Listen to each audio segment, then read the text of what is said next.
Hello, hello. How's it going? Welcome to my first ever YouTube live stream. And welcome to my face. You can finally put a face to a voice. As you can see, I'm incredibly unremarkable. I'm incredibly average human being. That's Darth Gandalf.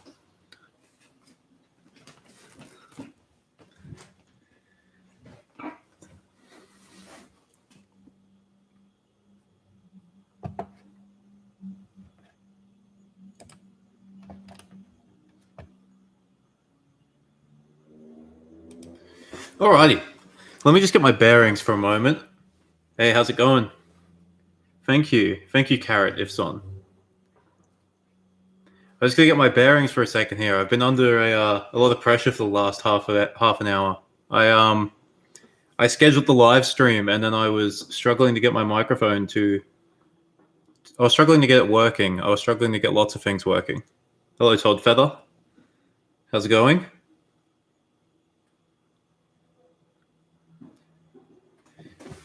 Okay, so this is an incredibly ramshackle setup here. I've got a camera which is sitting perched on top of my monitor here, which is it's an incredibly dangerous position. That thing, if I like move my desk just a little bit, it's gonna fall. So I've got to be real careful. All right, so what I'm going to be talking about today is Nature of Middle-earth. It's a book that was written, well, it's a book that came out about a month ago. Not even, I think it was about 3 weeks ago. And it was written by Carl F. Hofstadter. That's exactly it. That is exactly true. A wizard is never late unless he gets captured by another wizard. So anyway, I'm going to be talking about Nature of Middle-earth, which is by Carl F. Hofstadter. It's a book which contains all of kind of Tolkien's later writings. And it's very interesting because a lot of these writings are completely new. We knew nothing about them. A lot of it was written at a point when Tolkien was kind of going through... He was going through big changes with what he wanted his story to be. He was very much making big changes, and he never got to make a lot of those changes properly. So hence why the current canon is like, The Hobbit, Lord of the Rings, Silmarillion, Unfinished Tales, that sort of stuff. But there's lots of like drafts he did, lots of like stuff in the letters, lots of like little notes he made where he wanted to make like some serious changes to all of his lore. So what I did a couple of days ago, I've actually finished the book about 2 weeks ago, and I've since reread it. Most of it. Some of the stuff, I have to say, if you've ever read any of the History of Middle-earth content, it's incredibly... A lot of it's very much a slog. Like, it's a struggle to get through some of it. Some of the books are just, yeah. And Nature of Middle-earth is pretty good, actually. Hello, Ewan. Is that how you pronounce that? E-U-A-N. Is it Ewan? So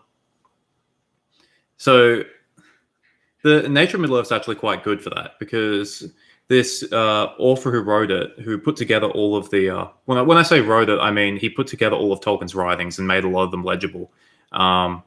Carl F. Hofstadter, he's a Tolkien scholar, and he actually works for NASA, I believe. So he's a pretty smart dude. Thank you. I've learned something today. And what... I keep losing my train of thought. Sorry. So what this is, basically, what this book is a collection of all of Tolkien's later writings. And I wrote some notes about it last week that I wanted to talk about. I wanted to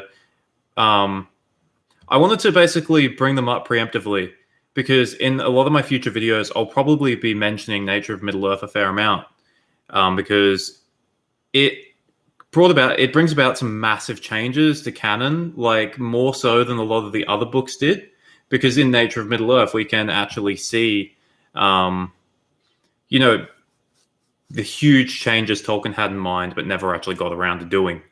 And if he had got around to doing it, then the Silmarillion, for example, would be completely different. Like, especially the earlier history stuff, it would be insanely different, to the point of where you can throw out like a lot of the stuff that you know about it. So I wrote some notes, and what we're going to get started on is we're going to get started on Elven age and time scales. All right. So to summarize a lot of the content in this book, as I've said before, a lot of it was like a collection of notes that didn't make their way into other Tolkien writings. A lot of it is completely new stuff. However, a lot of it is stuff from, say, the Unfinished Tales or some of the History of Middle-earth volumes, which were kind of just isolated and they didn't really belong. So Karl F. Hofstadter kind of brought them together and compiled them into a more neat place, so the reader doesn't have to go trawling through thousands of pages and to try and find what they're looking for. A lot of this stuff is now neatly compiled in one book. So it's made up of new stuff, but then a bunch of old stuff. And a lot of the newer stuff is, I mentioned it in one of my videos I did recently. Well, actually, did I? I wrote a script. I don't know if I put it in. I don't think I made a video of it. I think I wrote a script. But what it is Tolkien was going to make his universe a lot more sciencey, right? So Middle-earth it's very mythological. Like, the whole story is very mythological. Like, we look at the creation of the world, the creation of the universe, the creation of Arda, the fact that the Valar exist. We look at the the creation of the sun and moon. That's a big one. It's all very like it does read like something. Hello, Godji. It does read like something that would exist in like an ancient religion. Like it's like a creation myth, basically, where you could imagine like ancient people like looking at the sun and being like, "This is how it was made." That's kind of what Tolkien's mythology was sort of like. It was sort of like that. Now, he wanted to add more substance to his universe, basically. Like, he wanted to take the mythological stuff, but then sort of make it so it could sort of fit, like almost like the physics of it. Like all of the, like, he sort of delved into a lot of things in these later writings, which probably a lot of people might wonder, like, oh, why would he do that? Why would he write about these sorts of things? But anyway, so let's get into it. If you have any questions while I'm speaking, I know I've absolutely botched the introduction to this, but once I get on a roll, I will get on a roll and I'll be hard to stop. If you have any questions about what I'm talking about, or even just any questions in general, feel free to ask. I'll answer them. All right, so the first chapter these are the chapters I've designated into. It's called Elven Age and Time Scales, right? So Tolkien added, why is my computer in my garage? So this is actually my parents' garage. I moved back home about 6 months ago. So I moved into the garage. The cars behind me aren't mine. The fridge is mine. So that's why I'm in the garage. And it's actually a pretty good. It's a pretty good deal. I can be in the garage and I can make as much noise as I want, and I can do whatever I want, and no one bothers me. So it's great. Okay, so the first one I had was Elven Age and Timescales. Now, this is Tolkien kind of making big changes on the way time works in Middle-earth. No, I don't sleep in the garage. I have a room. The room isn't really big enough for the computer desk, though. So he made some big changes to the time scale, right? And he wanted to make some big changes as to like the way time works, because before he wrote this, the way time worked was fairly simple. A year is a year. The only kind of weird stuff was in the years of the trees, where a tree year was it consisted of about 9.5 mortal years. All right, so if you've ever read the Silmarillion, it kind of makes it interesting because when they're talking about like the Noldor leaving Valinor, they're actually like the timescales in them like marching up the coast and then like crossing the Helcaraxë and crossing the ocean. That's actually like it actually takes them like 20 years, I think, around 20 mortal years. So it's actually a fair amount of time. But that's kind of the only wacky stuff that happens with time. Everything, once the sun rises, everything goes to a normal timescale, basically. But Tolkien wasn't happy with this. His problem is that everything sort of happened too fast in the beginning, right? And this is like a fair enough problem that he had with his own writings, right? So,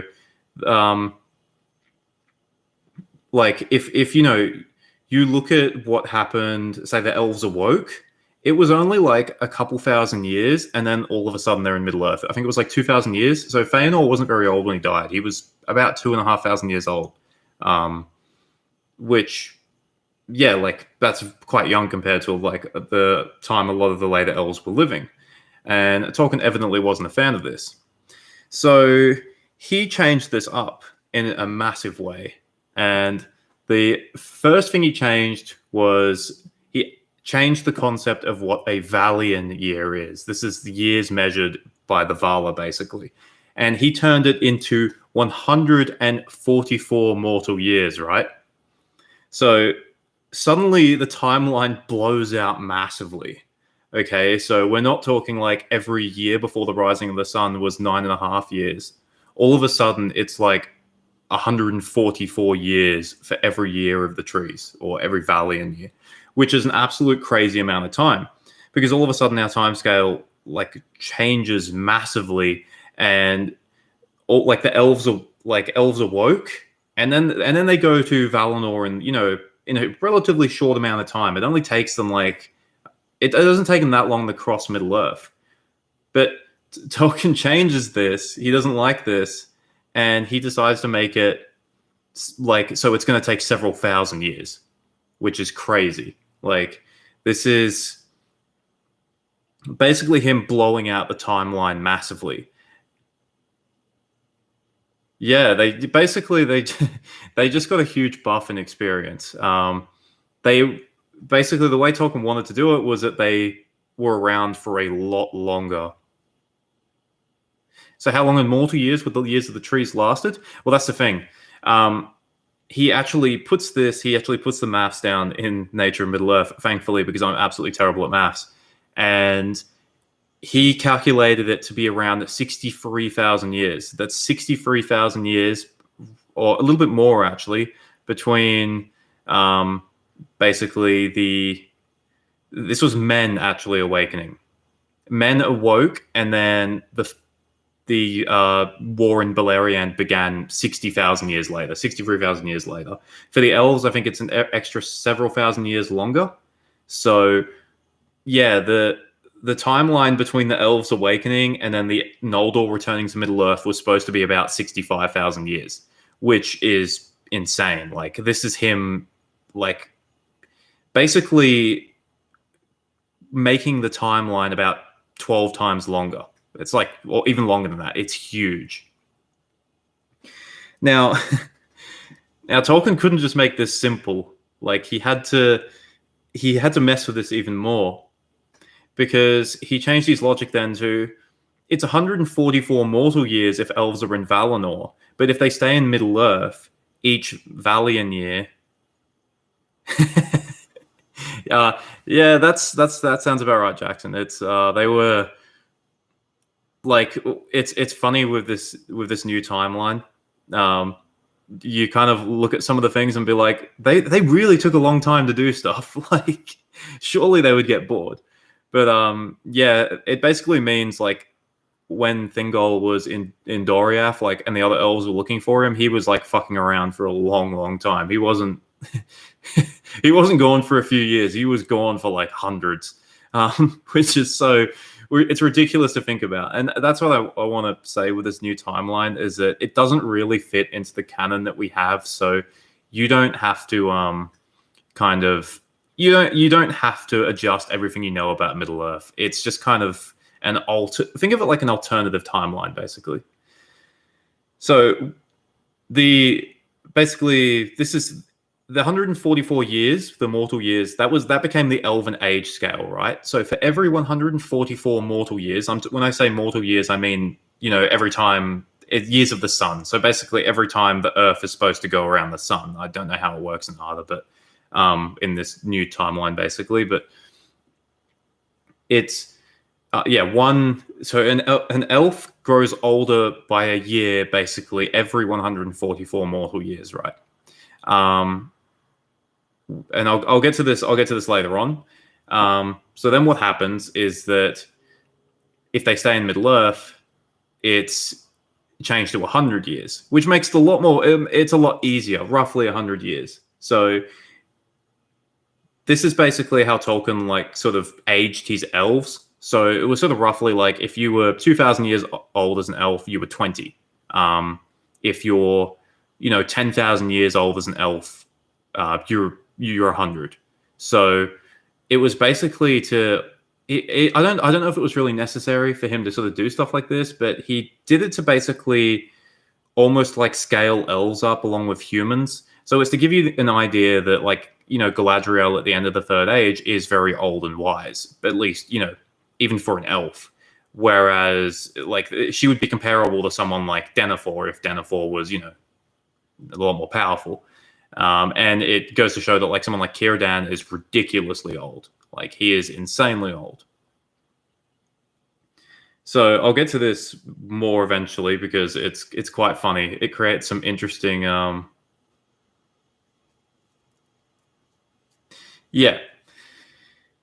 so basically even before this sort of revised timeline, we were never exactly sure how long sort of everything took in the beginning when the Valar and Melkor were fighting over creating the world and stuff.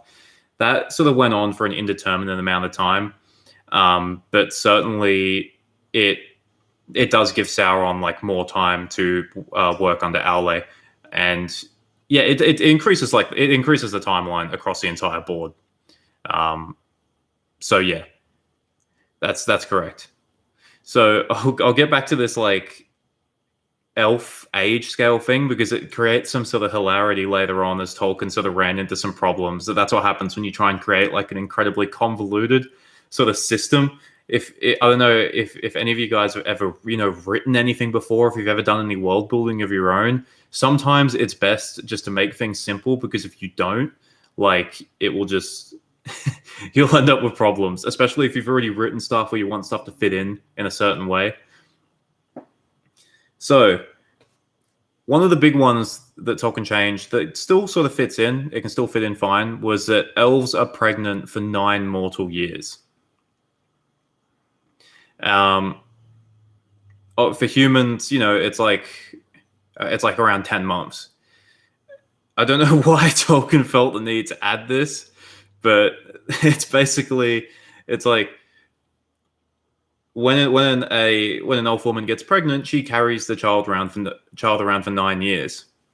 Now, this isn't actually that bad because it was actually a lot more ridiculous in the beginning because Tolkien's original idea for this, I don't know if it was his original idea, but it is an idea that he bounced around with, was that elves would carry their children for 100 years, which is that's ridiculous. Tolkien was a genius, but some of his ideas were stupid, and that was one of them.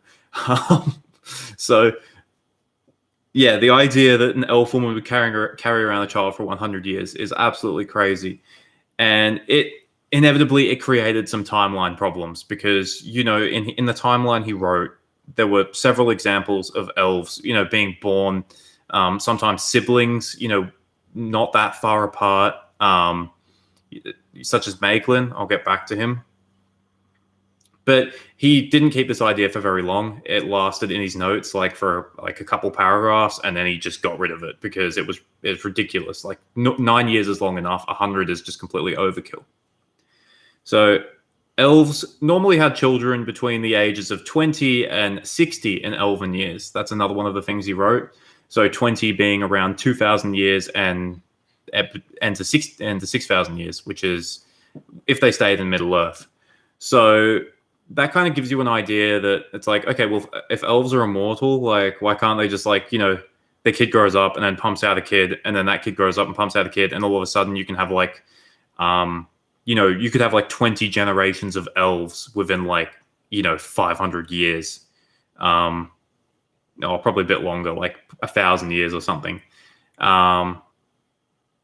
Basically, him saying that they had children between these ages of 20 and 60 is him basically putting a dagger in that theory, basically saying, well, nah, they didn't just pump out kids. They had kids between these age ranges. And if you go through his writings, you'll generally see that where like elves generally had children being like at a certain age. Like Elrond, for example, he didn't have his kids until the beginning of the third age. And at that point, he would have been almost 40 in elf years. So that's an interesting thing, and it does make sense. Mostly, Tolkien did run into problems with that idea as well. That being the idea of Finwë, Feanor's father, who I think would have been. I saw this in the writings. He would have been much older than 60 by the time he had Feanor, and Tolkien basically wrote that there was an exception. Depending on what you were doing, there could be exceptions. Basically, it wasn't a hard rule; it was more of a soft rule. I want to get back to aging now. I'm just following these like notes chronologically, so sorry if I sort of bounce back and forth between stuff. As I said before, elves age 1 year for about every 100 mortal years in Middle Earth, but special circumstances could actually age them faster. One of those special circumstances that Tolkien points out is when the elves crossed the ice, when the Noldor, Fingolfin's elves crossed the ice at Helcaraxe. He said that it actually aged them about 3 years because it was so harsh, it was so tough. So it was basically where your experiences could prematurely age you, which it makes sense. Like, I mean, it can happen to people in real life. So that one makes sense. There's actually an example of it that Tolkien didn't point out. One of the good examples, I think, is Gwyndor. He's the elf in the Children of Hurin. That he was an elf lord of Nargothrond, and he was captured in the Battle of Unnumbered Tears, and he was tortured by Morgoth. I think for about it was about between 15 to 20 years, I think. And when he came out, he looked very aged. He looked very old. And that's an example of basically, if you went through an extremely tough experience, you could age up, and look a lot older. And that's what happened to Gwyndor. He left some other ideas about the idea of elves aging. So elves had their full speech at 6 mortal years. So, 6 years old for a human, 6-year-old kids, I don't know. I don't have children. So I don't really know what they're like. But generally, they can talk, but their vocabulary is normally pretty limited still. Not elf children. Elf children had full speech at this point, which is you can just imagine like little elf children just like running around and just talking shit to you when they're like 6 years old. That'd be ridiculous. But despite that, they weren't actually fully grown until 72 years of age. So basically what that means is they aged a lot. They grew up a lot slower than humans. I don't know if that necessarily means that they would have looked like a teenage elf. It's kind of hard to gauge. Like, really, like, elves are immortal. They're supposed to be ageless. What does a teenage elf look like? But yeah, physically they weren't supposed to be fully grown until they were 72 years old in mortal years, which if you think about it, in elf years, that's not even one. Like, they're not even 1 years old as far as, elves judge their aging. The youth lasted until 7,000 mortal years. This is essentially that, elves they weren't fully grown in their wisdom and in their mind until they were about 7,000 mortal years old. So even someone like Elrond, he wasn't even that old yet. He still would have. There still was room for growth with him, basically. Then elves basically had maturity until 14,000 years old. I spoke about this in my latest video, which is on the Avari, because after 14,000 years, they begin fading. Like I said, this does cause some problems with the timeline, because it means that someone like Círdan would have faded a long time ago, because he would have been, he was in Middle-earth the entire time. He didn't go to Valinor. He would have been like 70,000 years old. And if elves are supposed to start fading after 14,000 years old, like, how long does fading take? So, like I said at the start, all this kind of new stuff in the canon, you can sort of take it with like a grain of salt. It's not necessarily compatible with a lot of the stuff that we know, but you can sort of slide in some of the things because it's somewhat interesting. Now, I said that Tolkien ran into some problems with elven aging scales, and the problem he ran into was Maeglin, the son of Aradel and Eol the Dark Elf. Now, this is kind of funny. So, being I don't know if it had to do with his Catholicism, like Tolkien was a strict Catholic. He had this idea where essentially with marriage is that the ages always had to be like quite close together. This is for elven years, and that the man normally had to be older than the woman. Now, the problem that Tolkien ran into was that in elven years, Maeglin was like 2. He was like 2 years old, which is funny. And the issue that Maeglin had was that he was in love with Idril, Turgon's daughter. And Idril in elven years Tolkien worked her out to be in her early 20s, right? So Idril's like 20 and Maeglin's like 2. So Tolkien ran into a problem where it was like, okay, well, Maeglin can't fall in love with Idril because he's like a toddler. He's like an elf toddler. So he came up with another convoluted system to make this work. And this convoluted system was that if an elf was in Middle-earth, their first 20 elf years happened a lot quicker. Like, they happened in the space of like 100 years or something. So and then it slowed down. So what was going to happen? So what would happen with an elf is that if you were born in Middle-earth, you would hit 20 like in the space of like 200 mortal years, and then your aging would slow down and it would fall in line with everything else. Like, this just doesn't make sense to me, because it's like, well, like, why would there be a difference between aging, between the ages of 0 to 20 and then 20 onwards? It just doesn't really, like I said, it's just a convoluted system that it just feels like it's like Tolkien had to, he wanted to make this work, so he just kind of brute forced this new idea in that it just makes stuff way more complicated than it needs to be, and I don't think it necessarily adds anything to it. So, yeah, basically to summarize is that elves aged 1 elf year for every 100 mortal years on Middle-earth. So it was basically to make elves more relatable. It's an interesting concept, and I think most of it can fit into established canon. Most of it, some of it doesn't, but that's exactly it. Because it would be more stressful, and there are metaphysical effects on elves in Middle-earth, obviously because of Morgoth's taint, and which means it basically gradually breaks down their body. So so the age scale in Middle-earth being like shorter than the one in Valinor does make sense, but just the beginning, like 0 to 20, like age race, it just it seems a bit off. Okay, so I'm on to the next point. This has taken a lot longer than what I thought it would be. So, but I think I've already covered some of this. So the next point I have is awakening of elves and men, fixing the chronology.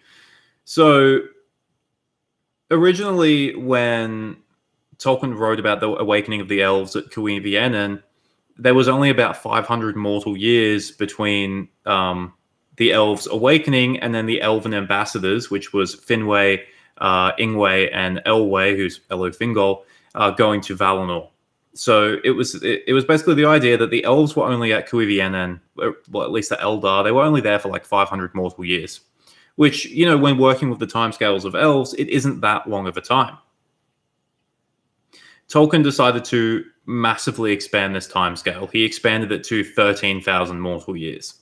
So that when Orome actually encountered the elves at Cuiviénen, they'd been living there for a long time. Like 13,000 years is quite a long time, even for elves.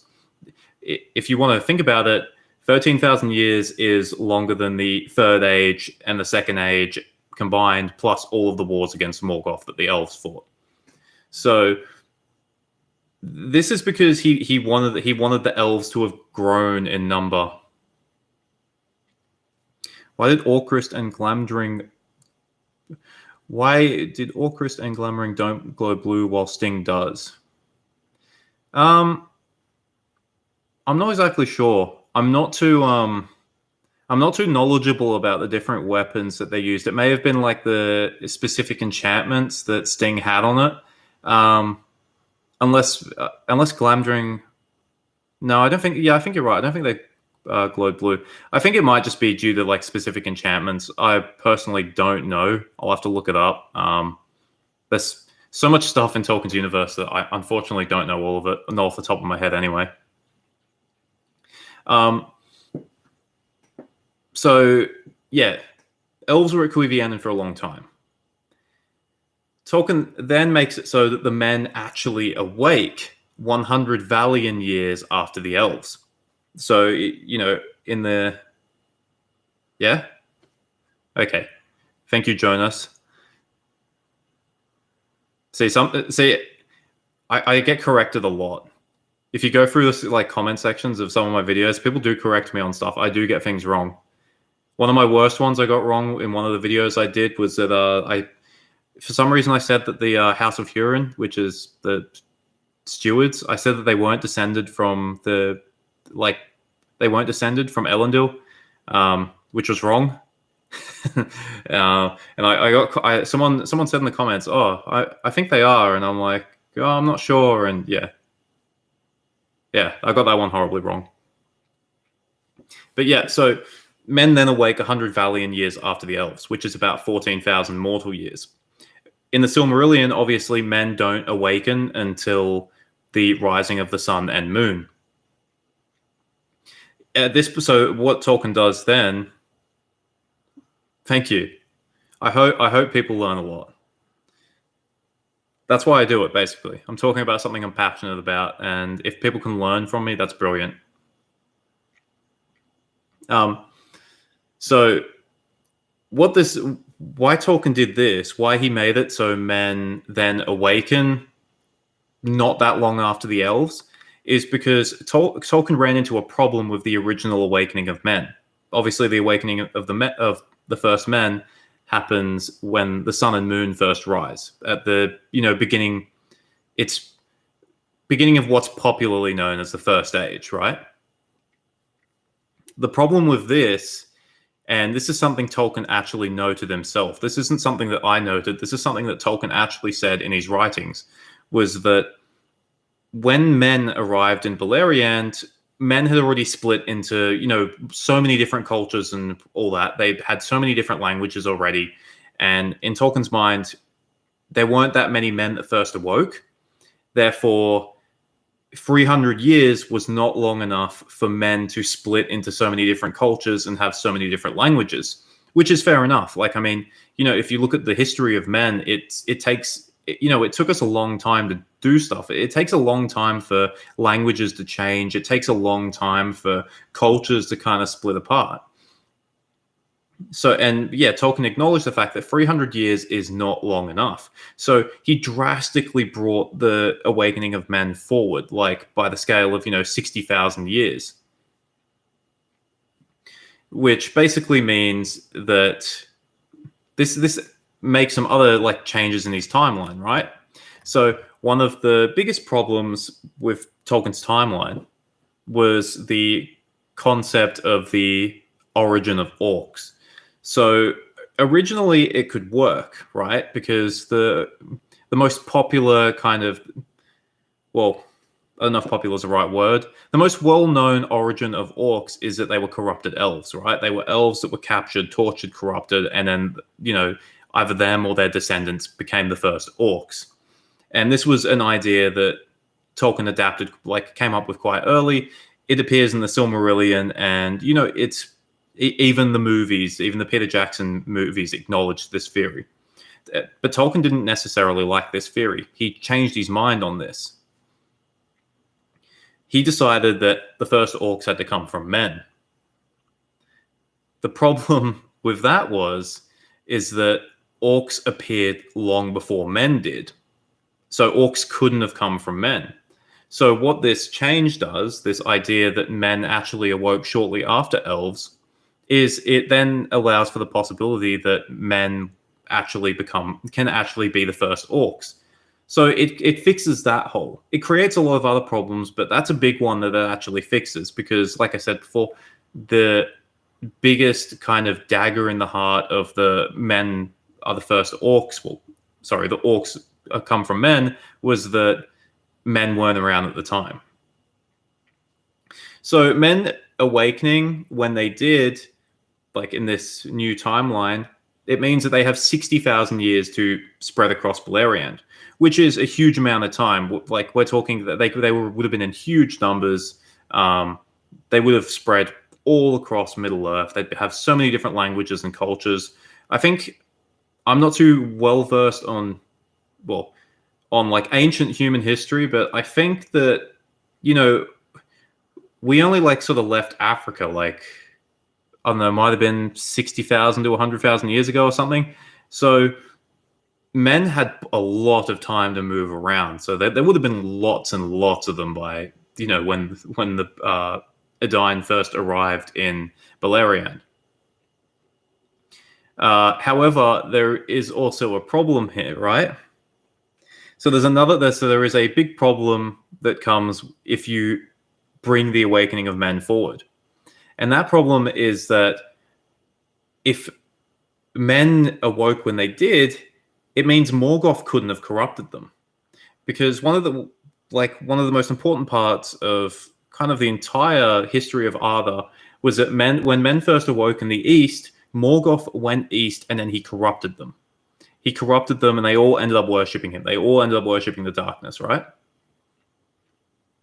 So if you bring the timeline forward, if you bring the awakening of men forward, what happens is that Melkor Morgoth he's imprisoned at this point. So he couldn't have been the one that corrupted them, not originally. It couldn't have been him because he wasn't able to be there. So Tolkien then wrote that men must have been corrupted by Sauron, right? So this is like a feather in Sauron's cap. He's always been the original corrupter of men, basically. So there's certain parts in this book actually where it does kind of it sort of elevates Sauron a bit, you could say, like makes him a bit more threatening than he was. There's a point. It also says when the elves were marching. I'll get to that. That's actually my next bit. But yeah, that's another interesting thing is that the men in this timeline they would have been corrupted by Sauron originally. Then there's another one. The last point I have in this section is that basically in like this is something that's appeared in several places throughout Tolkien's writings, but it was neatly compiled in Nature of Middle Earth. It was basically that the Valar withdrawing to Valinor was seen as a mistake by Ilúvatar. And basically that men being corrupted was partly the Valar were partly responsible for that. So it just goes to show that, like, I know a lot of people have like problems with the Valar. They say, oh, they screwed this up, they screwed that up. And Tolkien acknowledged that, and Iluvatar, the in-universe character, actually acknowledged that too, that the Valar screwed up, and that men possibly wouldn't have been corrupted and fallen into darkness if the Valar hadn't withdrawn to Valinor and basically said, okay, everyone in Middle Earth has to fend for themselves. So that's another interesting fact. Okay. All right. So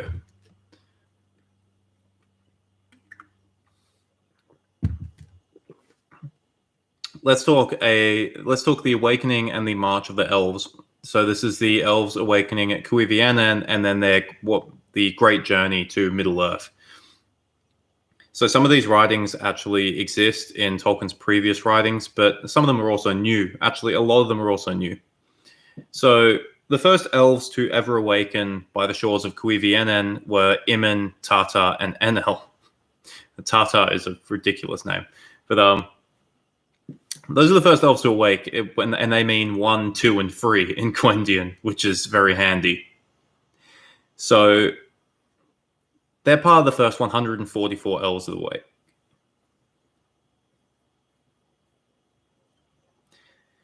Why was Tolkien so protective of them? It's because it's steeped in Tolkien's basically his Catholic upbringing. I think I'm not too familiar with Catholicism or religion in general, but I believe it's the idea of like original sin. It's that men being corrupted by Morgoth upon upon awakening, it's basically meant to represent the original sin or whatever that humanity is supposed to have in our world. Elves are supposed to be like the sort of perfect version, the uncorrupted version. Like, Tolkien acknowledges in these writings that he actually acknowledges in Nature of Middle-earth that elves could be bad, could do bad things and could be bad, but they weren't corrupted by the shadow, and none of them actually served Morgoth willingly. So I think Tolkien was protective of elves because in his mind they were like basically humanity if humanity didn't sin, like if they didn't have the original sin, whereas men were expendable. So that's why he changed that. So the first elves to awaken, Imen, Tata, and Enel, they're part of a group of 144 elves, 77 pairs of elves. I'm horrible at maths. 72 pairs of elves that awoke. They all awoke with partners, which would have sucked if they didn't like their partners. And from then, the elves, started to expand. An interesting thing that Tolkien wrote was that Ingwe, Finwë, and Elwë are from the 6th generation of elves. There's been some theories that they were some of the first elves to awaken. These theories were already on very shaky grounds before this book came out, but the book kind of it puts a dagger in the heart of that theory as well. It straight out says that they were part of the 6th generation of elves, and I think at one point it actually says that they were part of the 24th generation, but I believe that was discarded. So yeah, Ingwe, Finwë, and Elwë are not first generation elves, and neither can Círdan. Círdan is also not a first generation elf. So that is all confirmed from this book. Those theories, they are completely dead. So then what Tolkien does is he spends a significant amount of the book calculating how many elves there were by the time Orome found them, and then how many there would have been during the great journey to Valinor. So Tolkien spends... No, unfortunately, Johnny, it's not mine. It's not my car. They're worth a lot, I believe. I think that's what this is in here. That's what it's doing in here. It's sitting in here accumulating value. So, so Tolkien then spends a significant amount of his book doing mathematics.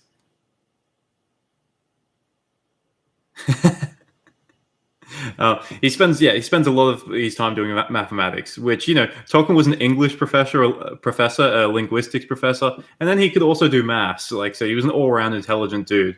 Like, I consider myself good at English, but I'm absolutely awful at maths. So I'm glad he did the calculations and someone else didn't have to. So hello, Joe, how's it going? So the issues that, well, sorry, not the issues. I'm trying to thoughts going out the window. So the amount of elves there could have been when Orome arrives. So Tolkien he comes up with quite a few different things. This is where, like, you can see in this section of the book, if you read it, where Tolkien was a perfectionist. So he came up with like multiple different, sort of calculations for how many elves there were when Orome first arrived. So when you think about it, like, this sort of information has like very little impact on the rest of the story. It really doesn't. Like, I mean, how does the amount of elves that were at Cuiviénen when Orome arrived, how does that change anything afterwards? It doesn't really.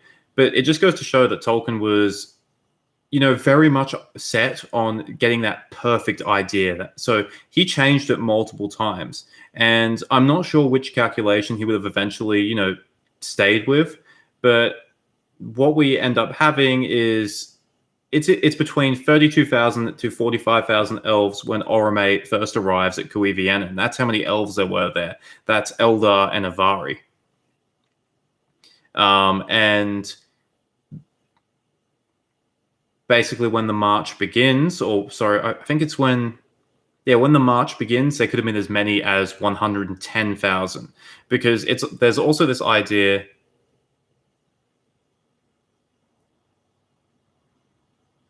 Are you disappointed, Bacon Baron? Were you expecting something else? I was always thinking about it. Oh, like, will I do a face reveal or something? It's like, oh no, maybe when I hit 10,000 subs, but I don't know. I just felt like live streaming something, and I feel like live streams are better when you can see the person's face, when you can sort of see how they're reacting. You can see me in this video. You can see me just stuttering. You can see the yeah. Yeah, I put the thumbnail up. It's just a cover of the book. So if you click on the live stream, I think it just, like, you're not expecting. You might just be expecting the book and the voice, and then all of a sudden, oh, it's just a webcam of a dude talking, and there's a expensive car in the background, and he's in a garage, and there's a fridge. Okay, so yeah, so number of elves when Orome first arrived, 32,000 to 45,000, and as many as 110,000 when the march begins. Now, this information, like I said, it doesn't really change much. It's not exactly relevant. But what it does for me, someone who, I just did a video before on Numenor's population, and I'm going to definitely do one on Gondor and then Arnor in the future, and, well, Gondor and Rohan, and probably Arnor in the future, just to appease that one dude. Oh, thank you, Carrot. That means a lot.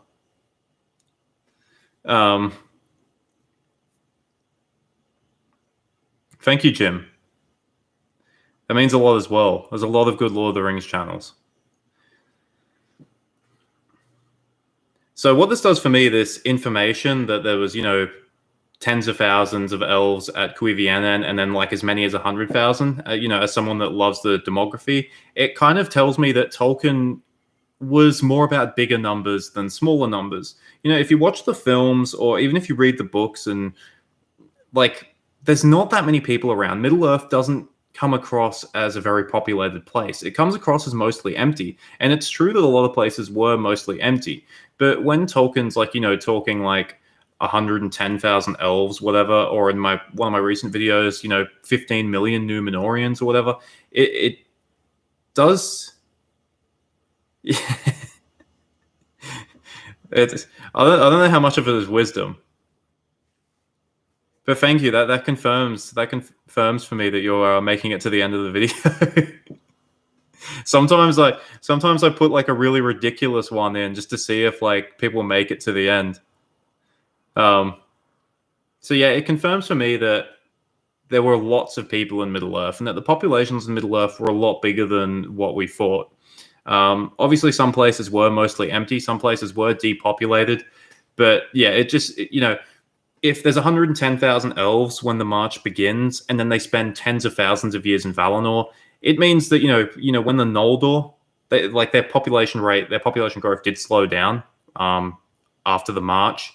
Tolkien does acknowledge that, but it tells me that there were lots of Noldor in Valinor. There were millions of elves in Valinor. Shit, you remember that one? That video was ages ago, wasn't it? That was like, that video was, I think it was anyway. But at the end of the day, I mean, there weren't any Arnorians living there anymore, so they may as well have given it to the hobbits. So, okay. Another thing is that the elves paused several times throughout their march to Valinor. Is that what Men of the West does? Does he do an uplifting and wholesome message at the end?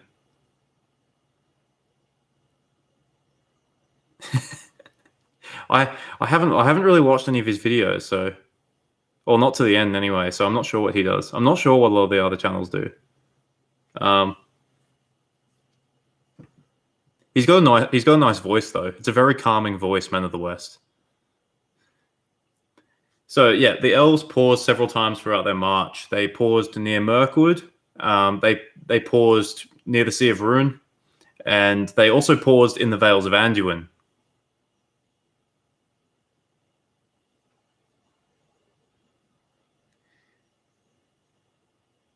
Yeah, that's the thing, Joey. Like, my channel doesn't have it doesn't bring in the views that a lot of these other channels do, but a lot of that stuff is done to death. I mean, obviously it's popular, like, doing stuff like, just, the history of these certain characters, doing this, doing that, like, real simple stuff. But, it's so overdone. There's a lot of channels doing it where I just kind of want to focus more on the niche stuff, like the stuff that, you can't just find by going on Tolkien Gateway and then, just, taking a couple minutes to read. That's the whole idea of this channel. Thank you. That's this video. I'm literally in this video, I'm talking all this niche stuff because a lot of people aren't going to read Nature of Middle-earth. That's definitely true. Like, I've seen a lot of people, like, they don't even know that it's actually Tolkien's writings. They just see that, like, a Tolkien book released after he's dead. How can it be his writing? So, and a lot of this information is completely new stuff, and it's very interesting to me, and that's why I'm doing this live stream. It's definitely taken me a lot longer than I expected. It's only 11 p.m. here, so I can still keep going for a few hours if I really have to. And the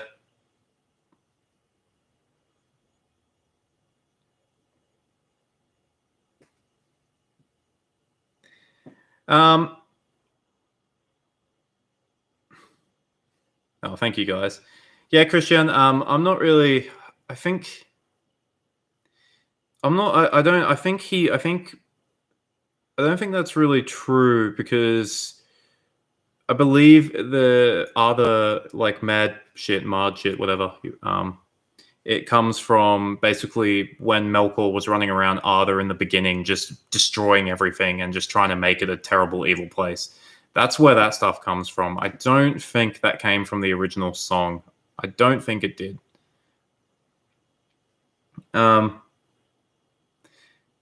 So when the elves actually paused in the Vales of Anduin, they actually decided, like, some of them actually wanted to live there. Like, a lot of them actually wanted to live there because the Vales of Anduin were a really nice place.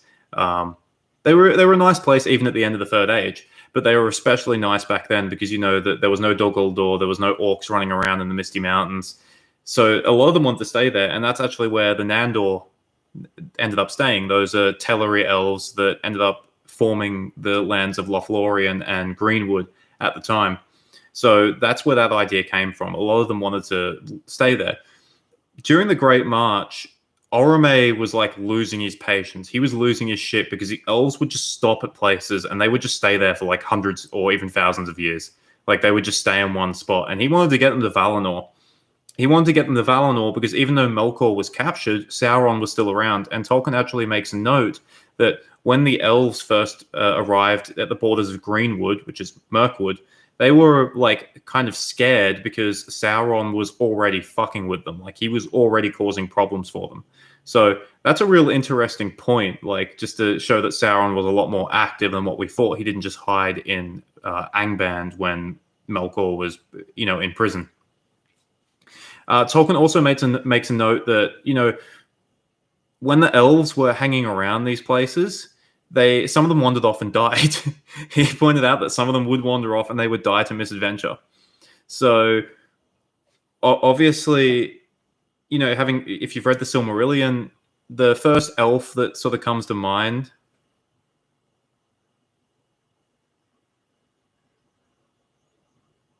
Yeah, that's exactly it, Jim. He was trying to, he was trying to get toddlers through an airport. That's exactly right. Except, I guess, I don't know. Can toddlers die at airports? Because some of them did wander off and die. Some of the elves did wander off and die. Christian, I'm not really sure. No, I don't think that was the case because the singing was kind of the Valar at the time, the Ainur, they weren't sure of what men and elves were supposed to be at that point. So basically, all the damage that gets done to them happens afterwards. It happens in the world itself because they didn't exist at that point. You can't really damage something that didn't exist. They did get affected in different ways. You're right. They did get affected in different ways by the marrying, but they didn't get. It wasn't in the pre the creation of the world. I'll actually get to that. I'll get to stuff involved with that later on. That just goes to show that Morgoth kind of did fuck with Iluvatar's plans a bit. Like it wasn't. There were some problems that Morgoth created with this, like some very big problems. So yeah, when we read the Silmarillion, the first elf that comes to mind when we think of an elf dying is Finwë. He gets murdered by Morgoth when Morgoth is making his escape from Valinor. But what this book does is it tells us that basically no, he was definitely not the first elf to die, and that there were elves dying a long time before he did. Some of the original elves, some of the Avari who got left behind, they were dying to misadventure, and then during the Great March, some of them did die to misadventure. Yeah, thank you, Arkagor. That is the point of my channel. That's definitely it.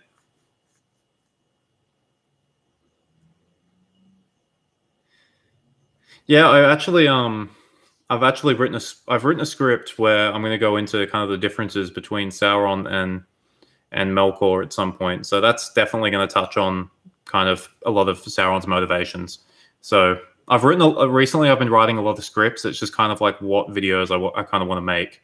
I go through periods of inspiration and stuff. All right, so here's a really interesting one. This is a really good one that Tolkien wrote in Nature of Middle-earth. It's that Melian and the five Istari, that's Gandalf, Saruman, Radagast, and the two wizards Alatar and Palando.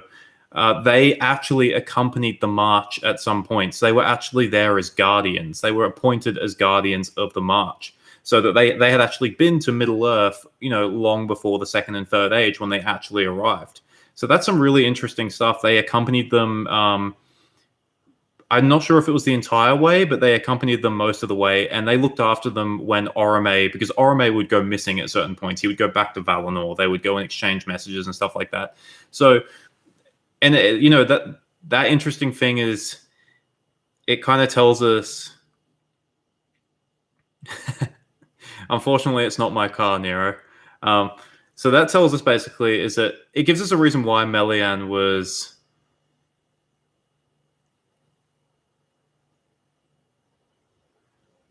Yeah, Orome was known. He was known to do that.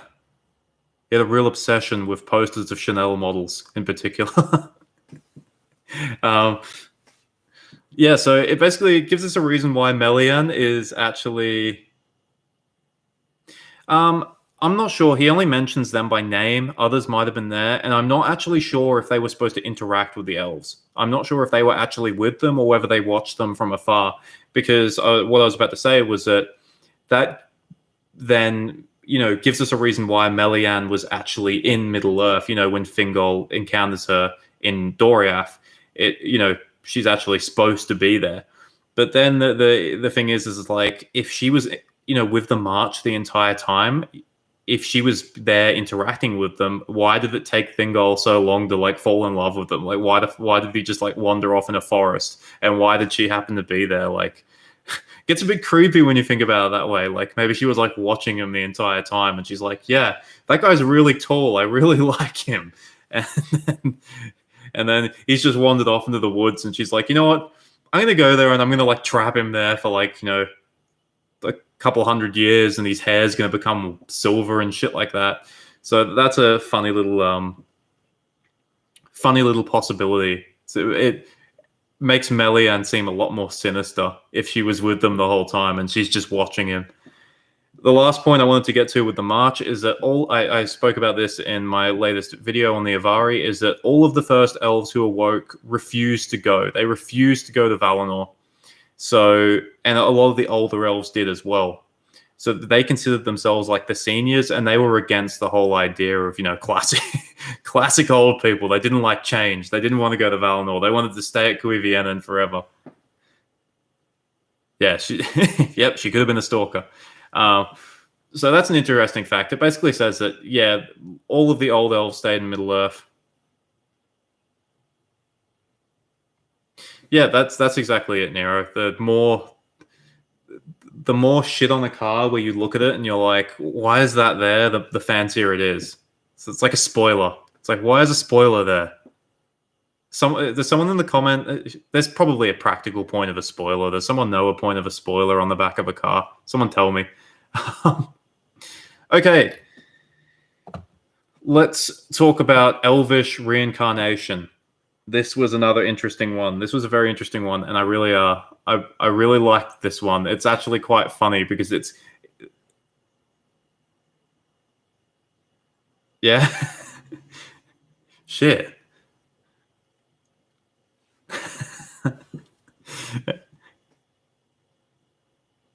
There we go.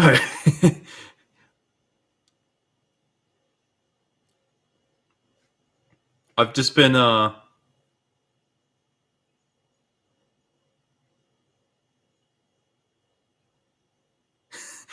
educated. Thank you guys. I've just been like, now I know why. I'm assuming you're telling the truth because like all three of you said like the same thing. So surely you can't all be like trolling me like and just all said the same thing. And I did sort of get banned into the garage. Wasn't by my wife though. I'm not married, unfortunately. Yeah. Unfortunately, actually, fortunately, I'm not married because I think if I was married, I wouldn't be allowed to do this. So I wouldn't be here streaming right now. I'd probably be in bed or something. I'd be like, yeah, I wouldn't have this freedom to do this. So, Elvish reincarnation.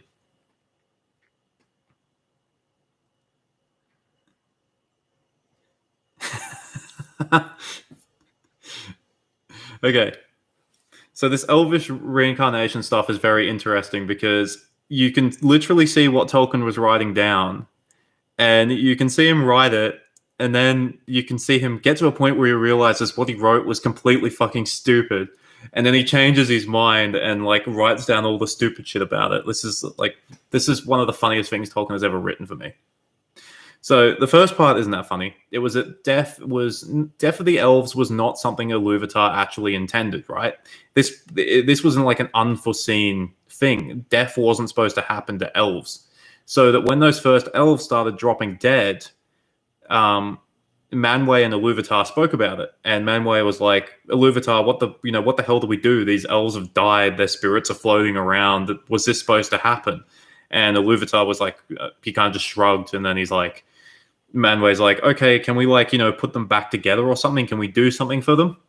So Iluvatar came up with like two options for them. The first option is the option that we all know about. It's basically that if once they went to the halls of Mandos, they could then be re-embodied. They could be put in an old body that was identical, right? Thank you, Christian. That means a lot to me. What they could do then is what, like they could get re-embodied basically. And this is what happened to a couple of the characters we know. It happened to Finrod after he died, he got re-embodied in Valinor, and it happened to Glorfindel. And it would have happened to it probably would have happened to most of the elves. The only ones where it specifically said that it didn't happen to was Feanor. Feanor was not re-embodied. They kept him around because he did some bad shit. The other option the elves had was that they could be reborn into a new body. This is something that this is what Tolkien wrote in Nature of Middle-earth, right? That elves could be reborn into a new body. But the thing is, with an elf being reborn into a new body, is that it's essentially just the same elf. It's like the same elf. It's the same elvish spirit, because the spirit is what makes the person in Middle-earth, right? The body is just a vessel. So this is where Tolkien ran into problems. This is the really funny thing for me. So Tolkien ended up abandoning the whole reborn thing because, believe it or not, it would cause too many issues. What Tolkien wrote was that when an elf was reborn, they were reborn to different parents. Obviously, it wasn't the same parents all of a sudden going, oh shit, I'm now pregnant again with my kid that's just died in Middle-earth. It was new parents. But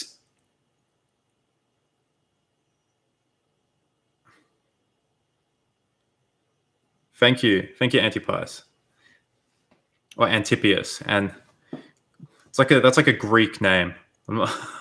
They're always, I love their pronunciation, but I get it wrong all the time. Greek Roman name, something like that, Latin name. So they would be reborn to different parents, and I'm not sure if it was the same body. It might have. I don't think it was. I think it was a different body. The problem that Tolkien ran into here was that, okay, if it's the same elf being born into a new body, like, this elf has gone through some shit. They've had a different body in Middle-earth. They've had different parents. They've died. Now they're back to life in, like, Valinor or something. They've got completely new parents. Tolkien was like, okay, well, when they're a kid, they don't have memories of their old life. But as they grow up, their memories of their old life comes back to them. And then it's like, yeah, exactly. You get PTSD babies. You get fucking PTSD babies almost. So, like, it kind of becomes unfair to the new parents, right? Because you have a kid. This kid's already like been a full-grown elf and then died in a battle or something. They've come back to life, and now they're like, okay, mom and dad, I've got some issues. I've got PTSD from dying, like in some war. I got brutally like hacked to pieces by some orc in Middle-earth, like, and secondly, I've also got another pair of mom and dad, like, so. Tolkien like wrote this idea and then he abandoned it very quickly because it would just cause so many problems. Yeah, exactly, Jackson. That's exactly what you do. You'd start like a therapy thing. All the elves that come back, like, it's like, tell us about that time you died really brutally. But they'll do it for Gelmir. He was Gwyndor's brother, the guy that gets like executed before the Battle of Unnumbered Tears. He gets his like arms and legs and then his head chopped off. It's just like, tell us about that time you just got like hacked to pieces in front of all your friends. Hello, Noah. Fuck, it'd be late in New Zealand. It'd be like 2 a.m., wouldn't it? So he abandoned the whole reborn thing. It was basically once you were done in the halls of Mandos, if you chose, you would get given back your old body. You wouldn't come back as a new kid. Yeah, Celebrimbor's another one. Like, there's so many examples of like elves that would just have horrible PTSD, and the whole reborn thing is stupid because it was like you can't put that on the new parents. It's like imagine like an elf mom, like a young elven couple, they're having their first kid, and it's like they're so happy and stuff. And then for the first like years of the kid's life, it grows up normal, and then it just like hits adulthood, and it's just like, Mom and Dad, I have something to tell you. I'm actually this person. Like, that name you gave me, that's not even my real name. I'm actually this person, and I'm much older than you, and I've already died. Like, it's like a good fan fiction thing. Maybe someone should write a fan fiction of like maybe like Feanor. We break law. Feanor comes back, and he like fucking comes back as like some kid in Valinor, and he's got like two really naive parents, and their kid's like a hidden psycho, and they don't know it. Yeah, exactly. Yeah. Um, then there's the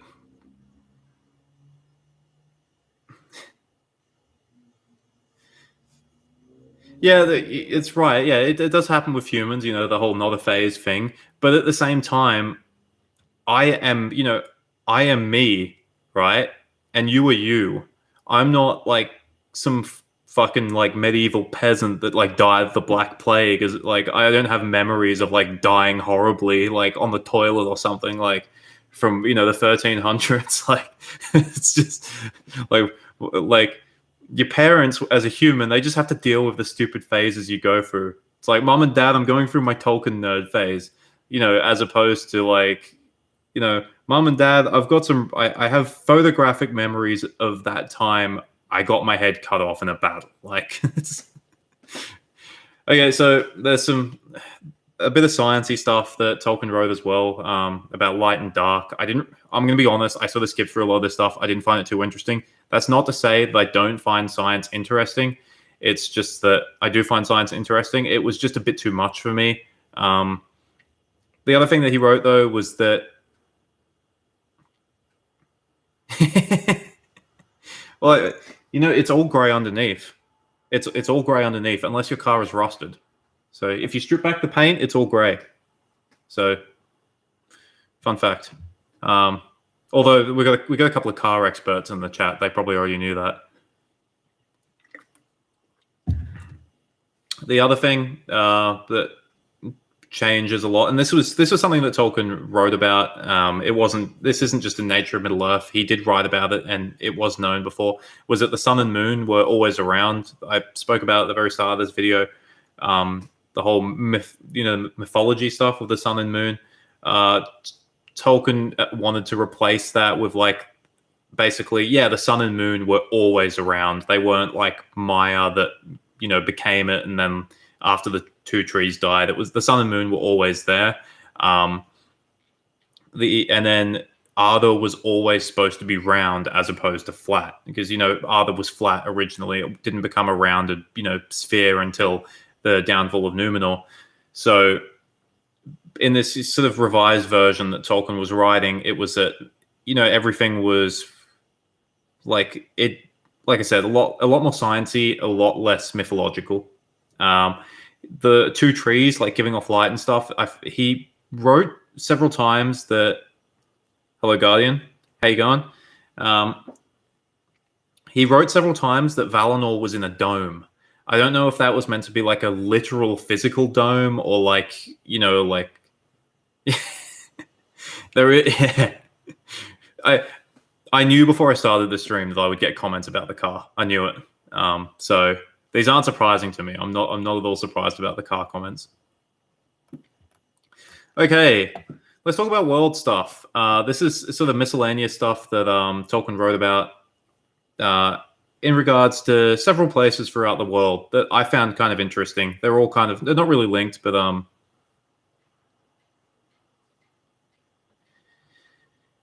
yeah, look, it kind of makes like a interesting sort of thing. It's like how much light kind of two trees give off, and like the whole, like I said at the very start of this video, was that Tolkien's mythology about the sun and the moon was very much it felt authentic. It felt like something like an ancient like tribe would have come up with, like 10,000 years ago or something. Nature, go to Mordor for nature. I mean, there's a volcano in Mordor. Volcanoes are part of nature, so yeah. All right, world stuff. Okay, so yeah, like I said, miscellaneous stuff that's just about sort of different interesting things about Tolkien's world. This is stuff that actually interests me a fair amount. So, this stuff, like it was literally this stuff just like random notes that Tolkien wrote. Like it doesn't really fit in anywhere. So I'm glad it was like kind of compiled neatly in Nature of Middle Earth. So the first one is most of Doriath's food comes from the plains east of Doriath, because Doriath was a forest. There weren't many places to grow food there. So those plains to the east of Doriath, where like Estelad was, and like East Beleriand, that's where the Sindar did the majority of their food growing. And it's that whilst Thingol was like king of Beleriand. And these Sindar elves who lived in these plains were sort of under him. He didn't really rule them directly. That's just an interesting little thing. This is a big one, right? So Tolkien writes in Nature that dwarves did practice agriculture. Previously, Tolkien never really mentioned dwarven agriculture, right? Which is obviously, this has sparked a lot of questions, right? Like if you on Reddit, like in different like Tolkien related subreddits or Ask Science Fiction, a lot of people ask stuff like, oh, how do dwarves grow food? Like, because like they're living in like mines and friggin' underground cities and shit. Like, how do they grow food? And Tolkien never really mentioned it. It did get mentioned in like Peoples of Middle Earth that dwarves would trade for food. But in Nature of Middle Earth, Tolkien does say that dwarves did actually practice agriculture, but they tried to avoid it when necessary, as they found no joy in doing so. Yeah, that's something that's. I keep pointing over here, like you guys can't really see me point. I keep looking at my other screen, whereas the camera's up here. So every time someone says anything, I'm like pointing over there. It's like it makes no zero sense. I got to train myself to like look at the camera more. So yeah, like a lot of people came up with the idea that like they could be growing mushrooms and shit like that, or like rearing animals in the dark and stuff. I don't know about odd fishies with like that stuff you did see in like the Mariana Trench and stuff. That'd be weird. Dwarves eating that stuff. But yeah, dwarves did grow their own food.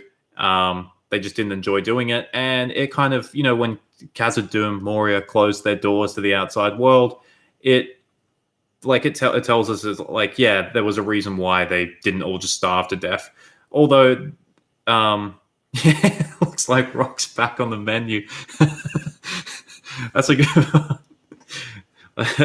Just,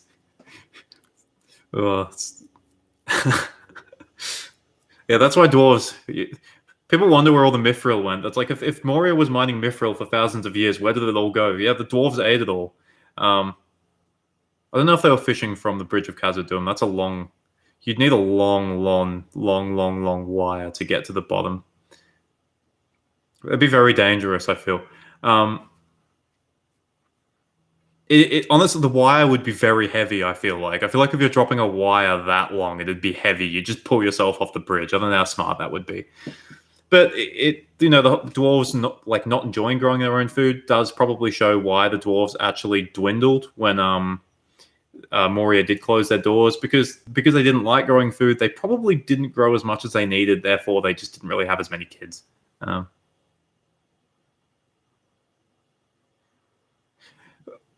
Funkopotamus, I have something to say at the end of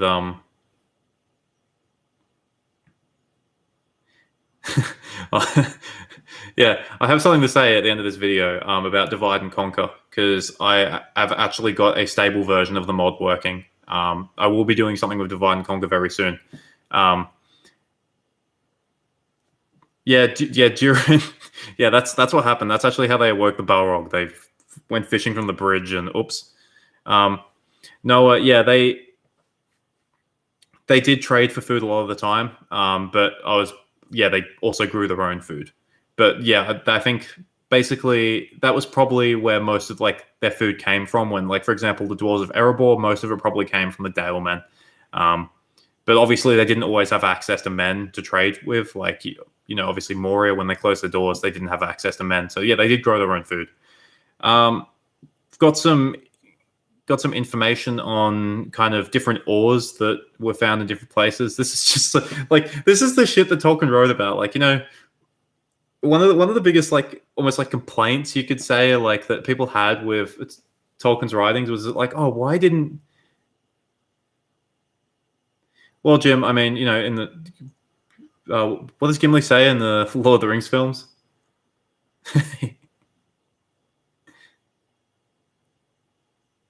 What sorcery did I do?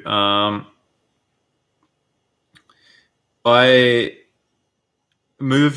just reinstalled it and put it on a different hard drive, and I played like a campaign recently, and I went I went 80 turns without a crash. So I don't know what I used to.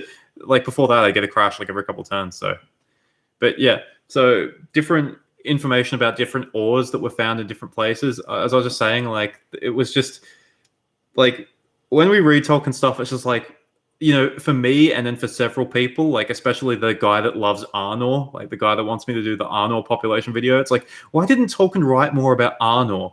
Why didn't he write like about that? Like, you know, it's like, no, he was too busy writing about like where you could find iron in like Beleriand and stuff. So believe it or not, iron, you could find it in the Iron Mountains, Ered Engren, and you could also find it in Ered Gorgoroth. That's the spider place.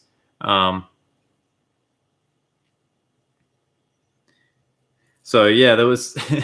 You could also find iron and silver in Ered Weverin, and you could find silver, copper, and tin in Mithrim. And Tolkien actually writes a note that the reason why they found silver, copper, like the fact that they found silver, copper, and tin in Mithrim was the reason why Feanor went nuts, because he wanted to conquer it quickly, and then he got caught up in the moment, and then ended up dying, getting killed by Balrogs, basically.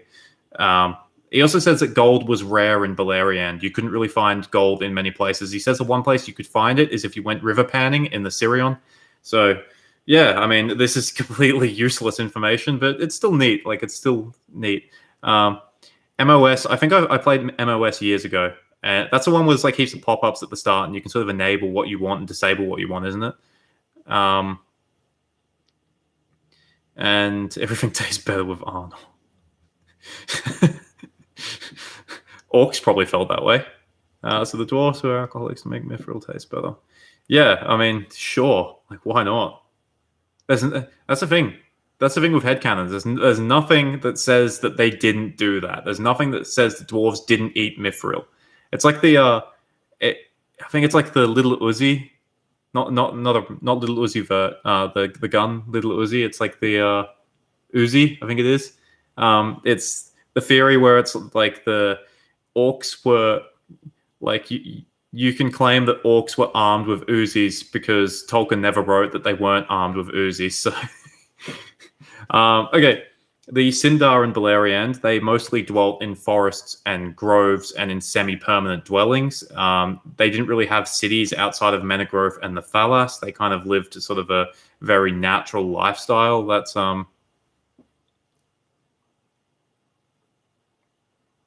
See, yeah, no. So Nargothrond was on the River Sirion. It was on the River Narog, wasn't it? That came down from the River Sirion. So they might have had gold there. There would have been gold around, but he does say that there wasn't a lot of it. So it wasn't like the most gold rich area. Nogrod probably, like, if you mine anywhere, you'll find gold. You'll find gold eventually. It just depends how much of it. Like, that's what gold mines are for. It's where there's lots of gold in one place. But if you fuck around anywhere, you'll find gold eventually. You just won't find much of it.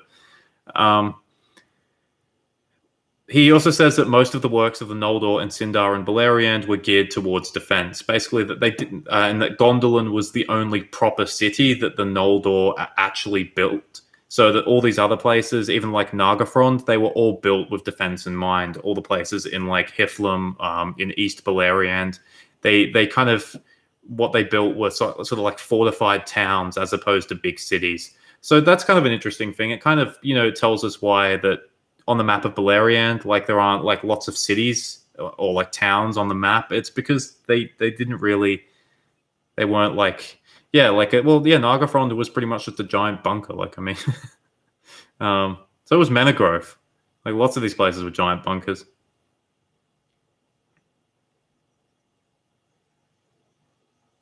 What did Saint Sebastian do?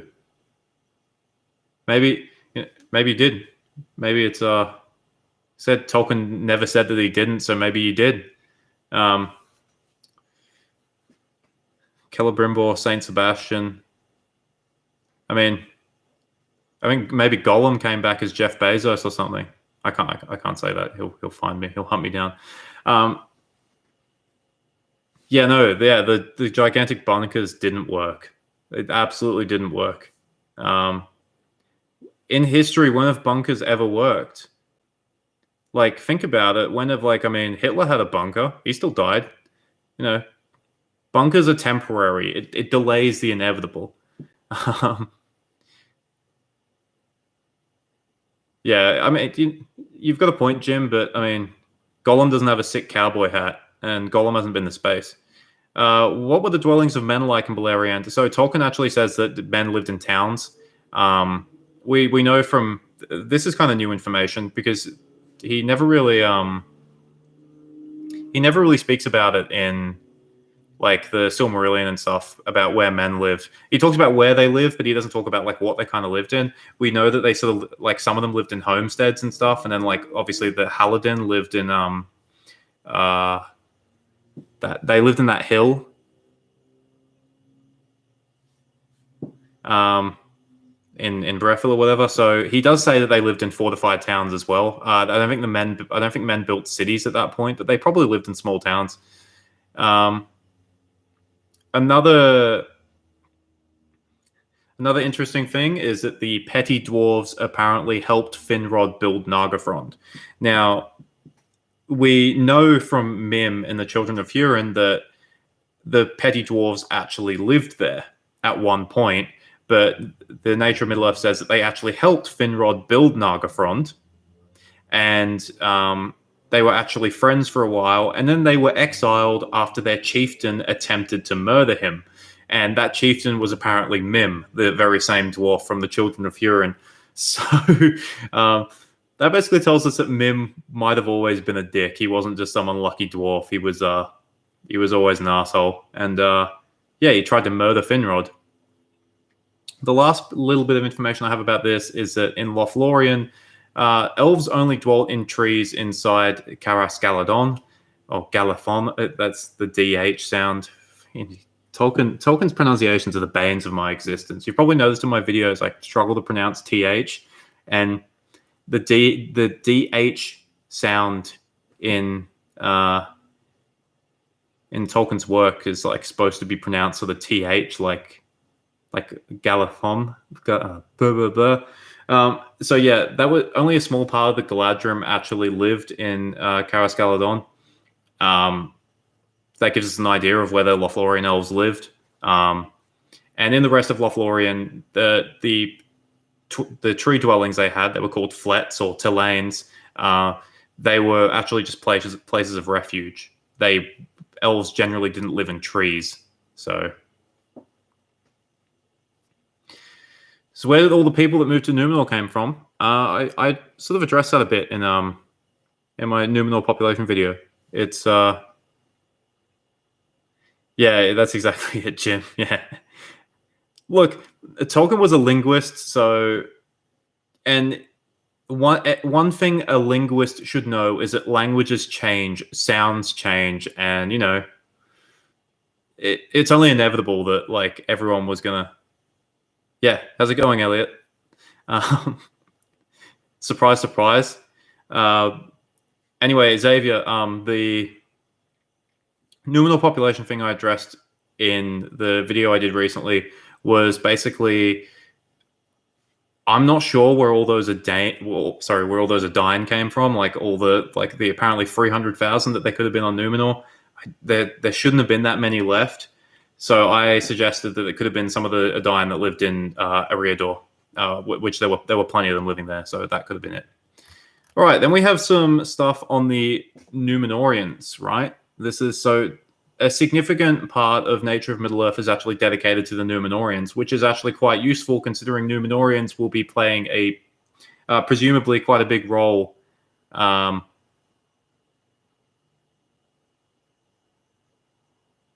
That's what I've heard too, Joe, but it just confuses the shit out of me.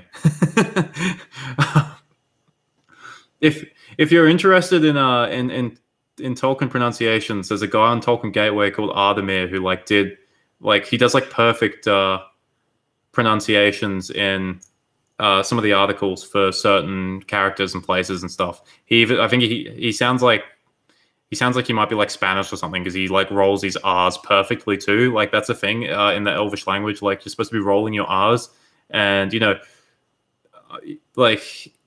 English, we don't really roll R's. And I'm also from a country where we just butcher the English language anyway. So Like I'm the wrong person to be pronouncing Tolkien's like words. So, could there have been a small population of Easterlings in Numenor? Probably not. Although Tolkien does actually mention that there could have been that some of the original population of Numenor could have been men who like served Morgoth at some point. So like he said, like brigands and stuff, or like, you know, spies and shit. And then they kind of survived the war and they just kind of blended in and ended up living there. So he said that some of the original settlers of Numenor could have been like of a bad sort, but I don't know if any Easterlings did. I think the Easterlings had pretty much been destroyed in Beleriand at that point. All right, so Numenor, important because Amazon Lord of the Rings will have Numenorians. If you've been following the kind of some of the production details, there's been a couple of set photos of Numenor. It looks quite interesting. Some of the main characters will undoubtedly be Numenorians. So, although I think they can't actually use anything from this book, so that doesn't really help them. All right, some of the stuff you guys will probably know. Royal Numenorians lived between 350 to 420 years of age, whereas normal Numenorians lived to around 200 to 250. They achieved full growth at the age of 25, but then they aged slower after that. So basically, you can imagine it as that they hit adulthood, they hit maturity pretty quickly, and then their aging just slows. Like they stay like, you know, in their 20s and 30s for like, you know, 100 years. Numenorians were rarely afflicted by disease. So we knew this one, but it got put in Nature of Middle-earth as well. They rarely got afflicted by disease, like rarely, because it could happen, especially when they went to Middle-earth. It was, you know, like actual like colonists, like, you know, they could go to places and pick up diseases there. But they healed faster than normal men, and Numenorians were very good at medicine. Numenorian men loved sport. They loved sport and they loved physical activity. So obviously, because Numenor was an island, they loved water sports like sailing, diving, and rowing. If Numenor was at the Olympics, they would do very well in those sports. They also liked cliff climbing. They liked cliff climbing because Numenor was mostly surrounded by pretty big cliffs. So they're kind of like giant Captain Americas. Yeah, I mean, you could say that. I mean, that's pretty much what they are. Captain America's probably stronger. Like Captain America survived some pretty crazy shit, but Numenorians were quite strong. Like they would be like Marvel superheroes. Yeah. Numenorians also liked cliff climbing because there weren't any big mountains in Numenor. Meneltama, their hallowed peak, basically, that was their biggest mountain, and that was like 3,000 feet tall, which is like, is that like 1,000 meters, like a bit under 1,000 meters? So like not big at all. Like there's like not a lot of mountains there. The Numenorian women preferred dancing and horse riding, and apparently didn't really like the ocean. So that's it's like a bit of like a. So that I feel like that's a very specific kind of like stereotype almost. It's like yeah, they like, despite being on an island nation, like women hated the ocean. So it's just both genders took part in archery. So Numenorians are supposed to be very, very good at archery. If you've played Divide and Conquer, you probably know this. They have like those steel bows, which are supposed to be like very powerful bows. They actually existed in our own world. I believe they were used in India. So, despite being really good at archers and really loving archery, Numenorians didn't actually partake in hunting for a sport. So they were like conservationists or something. But then you could argue that some hunters are conservationists. I don't know. Another thing is that Numenorians got along very well with all wild animals, including bears and foxes. There was apparently wild goats, swine, kine, and deer. There were no wolves. As for birds, there was eagles, hawks, falcons, ravens, owls, and seagulls. And sea creatures they had dolphins, seals, narwhals. Sharks didn't come anywhere near Numenor. There was also native species, something called a Lepoldi, which was apparently a rabbit-like creature, and a Kelly, which was a hedgehog, and a Karinki, which was a songbird. This is all Tolkien wrote like a lot of stuff about this, like just like background information, really. That's what a lot of it is. Like,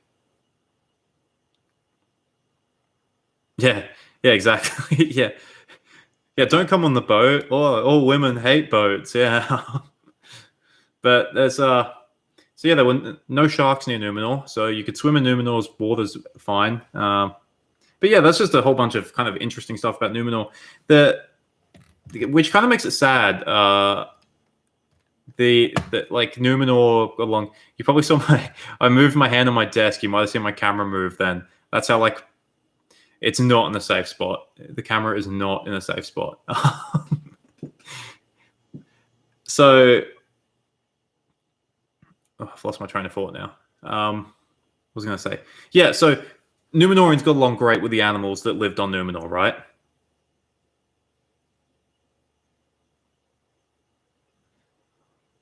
Yeah, but I think I don't know. I feel like the middle women on Middle Earth might have been a bit of a downgrade, considering Numenorians were supposed to be like the most quality humans. So I don't know. That's maybe they're taking advantage of them. Bloody Numenorians. Anyway, so yeah, Numenorians got along incredible. Like they got along very well with all of the wild animals on Numenor. Like especially the bears. I'll get to bears more in a second. Actually, no, I'll talk about them now because there's one final thing I'm going to talk about with Numenor shortly. But one of the things that Tolkien wrote about, you might see this like as a meme, like you might have seen it on the internet already. You might have already read about it if you've read this book.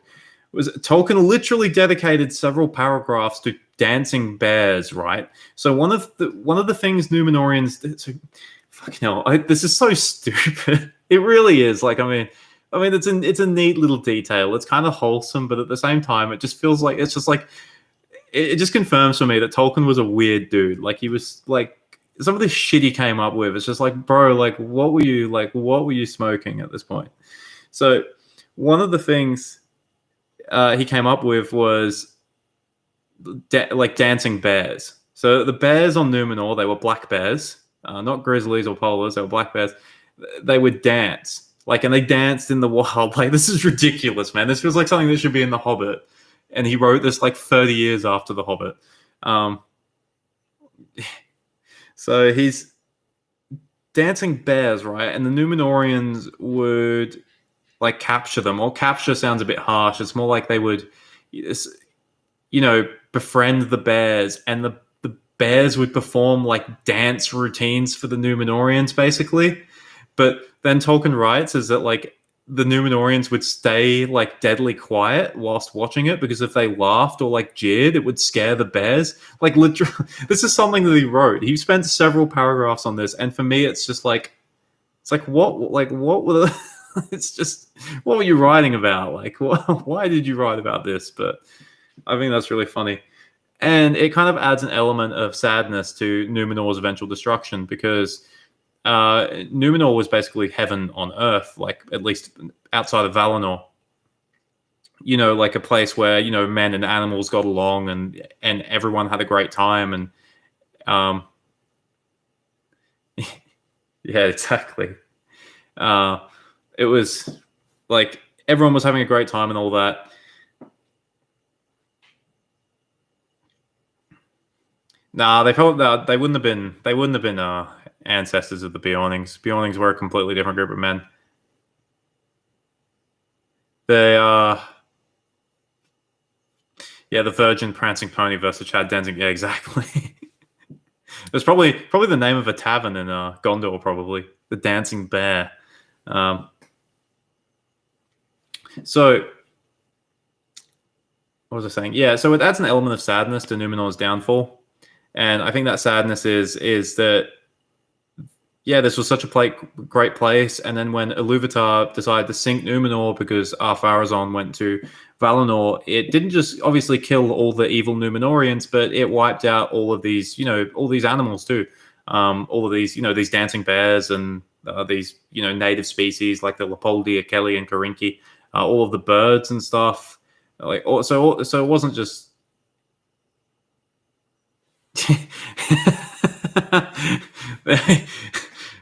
There we go. That's a good headcanon. Maybe like Ar-Pharazôn's just like telling all of his men, it's like, yeah, we're going to Valinor to like search for eternal life. But in his own head, he's like, I wonder if there's dancing bears in Valinor, but I can't tell my men that. Like, it's like they'll think I'm weird. They won't want me to be king anymore. So, men, we're going to Valinor to find the best dancing bears there is. So, yeah, unfortunately for the dancing bears, unless some of them were, exported to Numenor, to Middle Earth, unfortunately, all of our dancing bears would have perished in the downfall of Numenor. It's kind of sad, but I just gotta laugh too because I'm just imagining like a bunch of like bears jamming as like the fucking wave comes through and just wipes them all out. It was okay, right? Okay, so he wrote some stuff about Sauron in the Second Age too. Um, Sauron had the allegiance of when he first moved to Mordor. He ended up getting the allegiance of a lot of the native men who lived in the White Mountains. This is known. He specifically wrote in Gondor and in Calenadon. When he created, like he was based out of Mordor, and then he built Barad-dûr, obviously, and then when he went to Eregion, sorry, to uh, do the stuff with all the Rings of Power, he didn't actually have an army in Mordor. The reason for this was that there were already Numenorians who were living on the coast in Lebanon, and that the Numenorians were watching him. And his whole idea is that if he started gathering military power in Mordor, what would have happened is that the Numenorians would have informed the elves, like Gil-galad and all of the elves in Eriador, and basically said that, like, yo, this guy's like, he's up to something. Like they already suspected it, but they would have confirmed it. Like if he was gathering orcs and shit together. Sauron specifically kept his agents away from the coastline. This is after and he sent them east and south instead. And Tolkien actually mentions is that they were opposed by the Blue Wizards. So the Blue Wizards are a very interesting sort of thing in Tolkien's writings. We originally, when Tolkien wrote about them, he said that the Blue Wizards mostly failed and that they ended up, forming their own cults of sorcery and stuff. He later changed that to basically that the Blue Wizards were far more successful.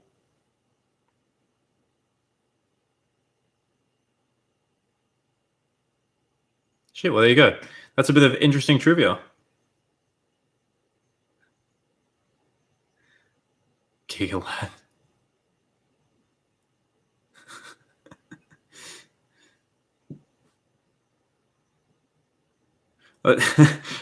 Just imagining like Gil-galad and like a bunch of his like friends as a bunch of frat boys who just go around and they just walk into like a tavern or something, or in the Grey Havens, and start calling him Gigalad, and like the staff are just like sighing and they're like, oh, here we go again.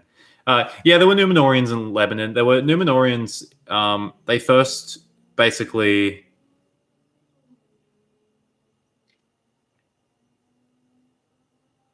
Nah, elves wouldn't do that. Elves only. Elves only use the death penalty as far as we know, as if you murder someone. Uh,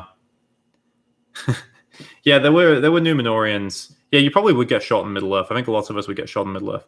Yeah, the Numenorians were in Lebanon in the 1600s. They weren't in big number. They started establishing permanent. They first started landing in Middle Earth around like 800, and they first started kind of making permanent colonies. I think it was around 1200. So they would have been there.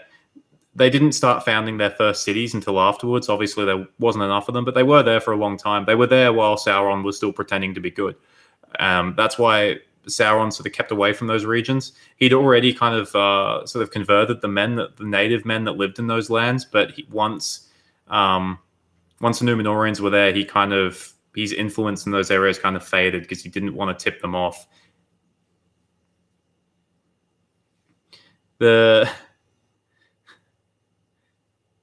Yeah, elves get drunk. They get drunk in the Hobbit.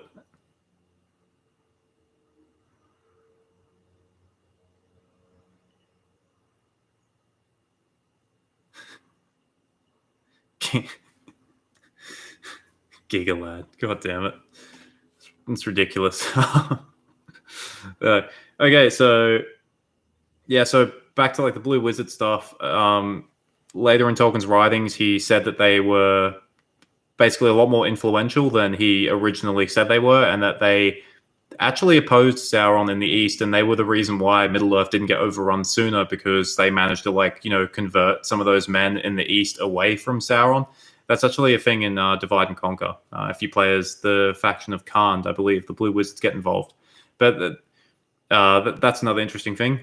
This is a real interesting one.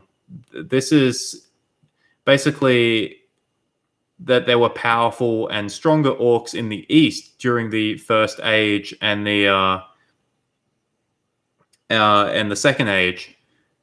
Basically, what Tolkien mentioned here was that there were orcs who were originally served under Morgoth back when he was in Middle-earth, but then when he got taken like prisoner, he then obviously they got left behind in the East, and they ended up like kind of forming their own orcish hordes and stuff, almost like something out of you would see in Warhammer or something. They were just running around rampant, destroying men, destroying each other whenever they ran into each other. And Tolkien mentions that Sauron originally went east and tried to recruit them while he was still in his disguise, and that they sort of laughed in his face because they never served under him. They never fought like the elves and the Edain. So it's really interesting that there were like independent orcs in the East while like all of this stuff was going on. And I think the writing isn't exactly clear. I don't know if they ended up serving Sauron or whether they're still out there in the East. I'm not really sure. That I was the writing didn't really make it clear to me. But it kind of just adds another element of like danger, but also like mystery to the east of Middle-earth, that there were like these, orc hordes running around like destroying shit like all the time too. Like that's like, like as late as kind of the mid-Second Age at least. There's also a sort of plot hole thing that people point out in. Well, it's not really a plot hole. It's more just like almost like a world building hole that people point out in Tolkien's writings, is that Sauron was discovered, like, Anatar, it was discovered that he was Sauron and that he was, trying to, take over the elves. And then he didn't actually attack them until 90 years later. It's like, why did he wait so long to attack them and stuff? And then why weren't the elves prepared for it or whatever? But basically the thing is that Sauron didn't have an army at this point. So he actually spent that 90 years gathering an army. And then he, I don't know why the elves weren't prepared. I guess Giga Lad, as he's now known, wasn't as effective as we thought. So, but yeah, that's just another little interesting tidbit. I should do a video on Numenorian colonization. I sort of did one. It's the video, I think, how was Gondor and Arnor founded? It was to kind of address that question, because a lot of people have this idea where it's that Gondor and Arnor's population was like it only consisted of those like people who are on Elendil and Isildur and Anarion's boats. That was a misconception I had when I was much younger too. I was like looking at it, I'm like reading it, I'm like, there was like 150 years and then they have a giant army fighting Sauron. Like, how does this make sense? But that video kind of addresses some of the Numenorian colonization. I could do a separate video at some point on it, but I don't know how much new information I could put into it. But yeah, it might be worth doing at some point. All right. Oh, we're getting near the end.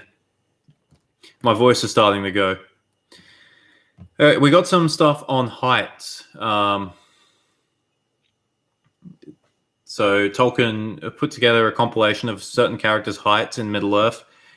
Some of them we already knew, but they've just kind of been neatly compiled here. So Numenorian men were often 7 feet tall. And then some of them were a lot taller. No, don't thank me. Thank you guys for tuning in.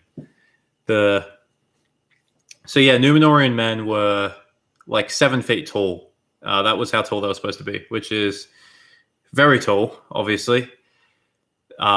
He also said Elven men were at full grown were often 6'6", so obviously quite tall as well, and that Elven women were rarely shorter than 6 feet. So they're all quite tall, like Numenorians and the elves.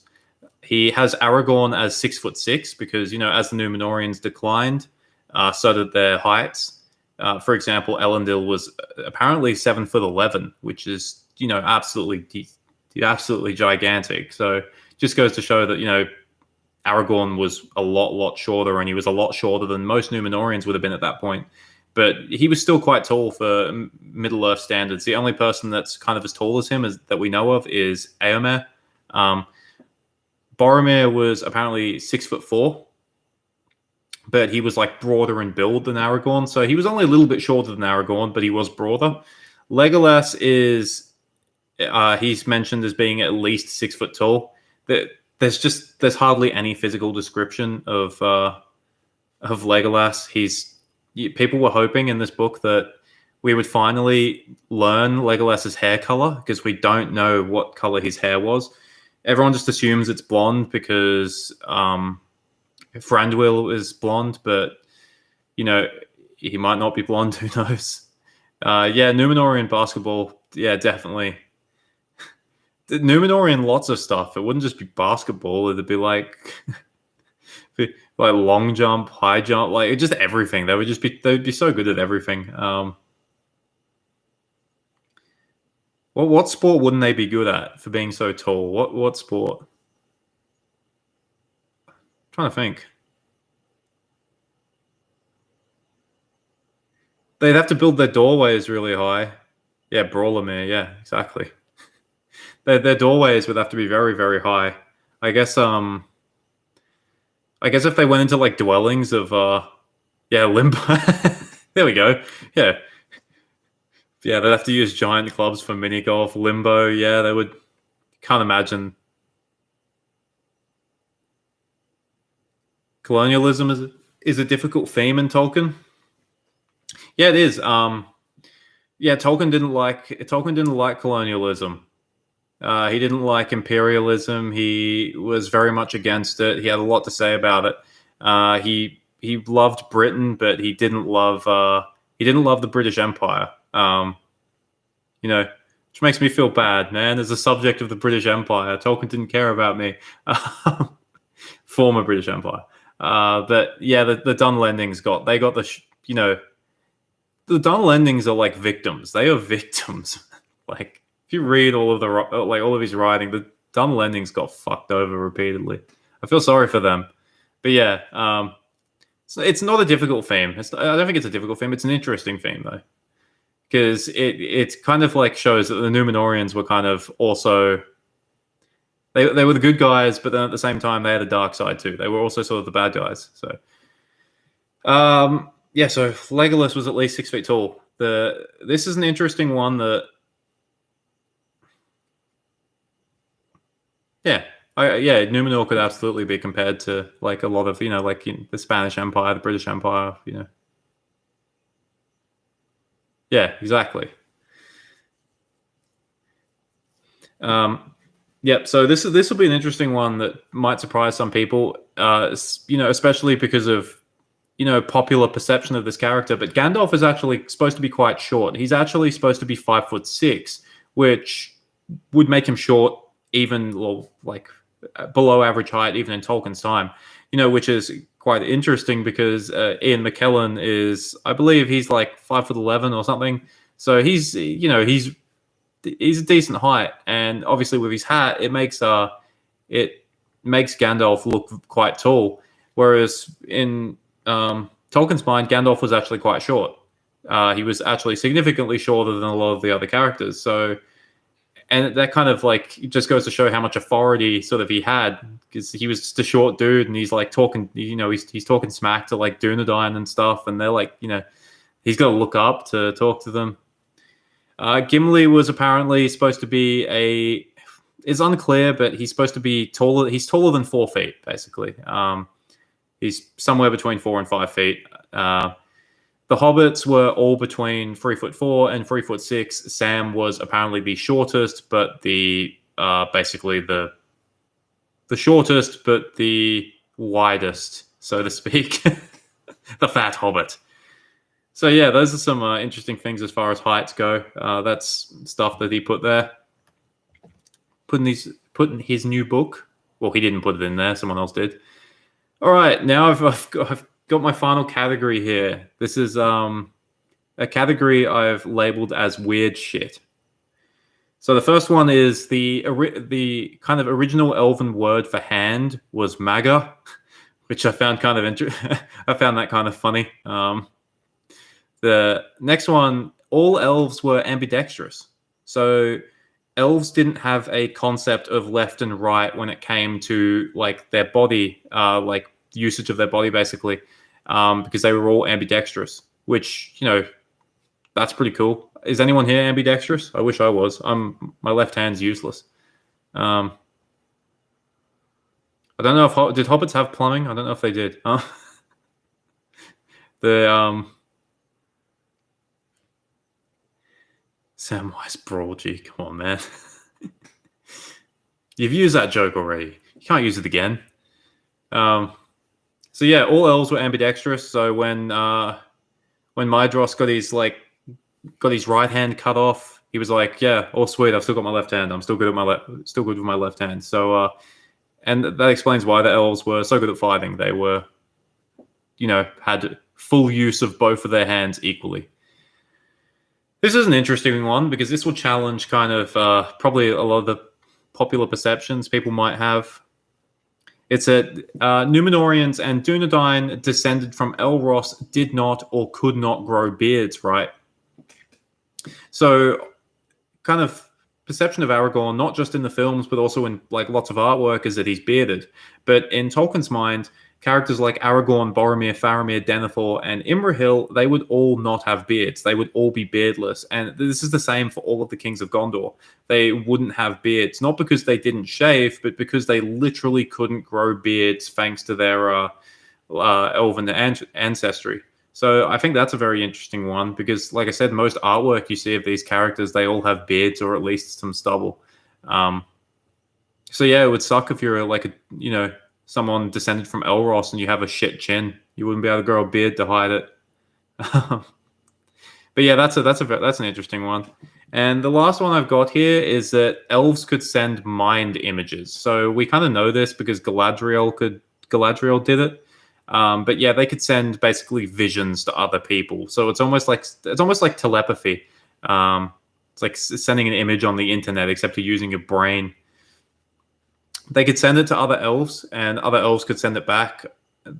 They could receive and send back. Men could receive them, but they usually only received them when they were asleep. If they received them when they were awake, it would they would lose their mind a bit because it's like because they'd see like phantoms and visions and shit. They go crazy. They think they're crazy. Men could apparently also send them as well, but only to people they were very close with.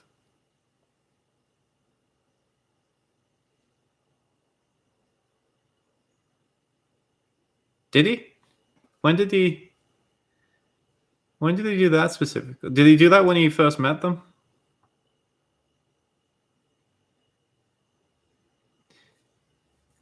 But yeah, that's an interesting thing. Mind images. So yeah, if you, so certain characters, they didn't need to travel far to people. Yeah, right. Okay. Yeah, they didn't need to like travel far to see them. They could just send them an email through their brain. I know. Yeah, he played him a song. He might have done other stuff. I don't know. No, Finrod was a pretty sick dude. Maybe he did send the mind images. I mean, he had a rap battle with Sauron. That's pretty hardcore. Beatbox them into submission. Now I'm just imagining that, like, just the men wake up and Finrod's just sitting there beatboxing. That's the first interaction they ever have with an elf. It's just some dude just sitting there with his lute beatboxing. It's ridiculous. I love for like some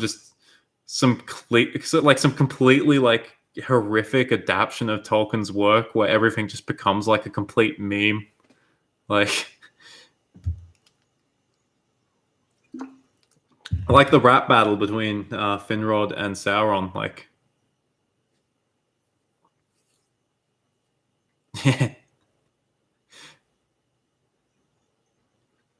yeah, but the Easterlings didn't appreciate beatboxing and rap, so they're like, "Yo, Morgoth, I'll side with you.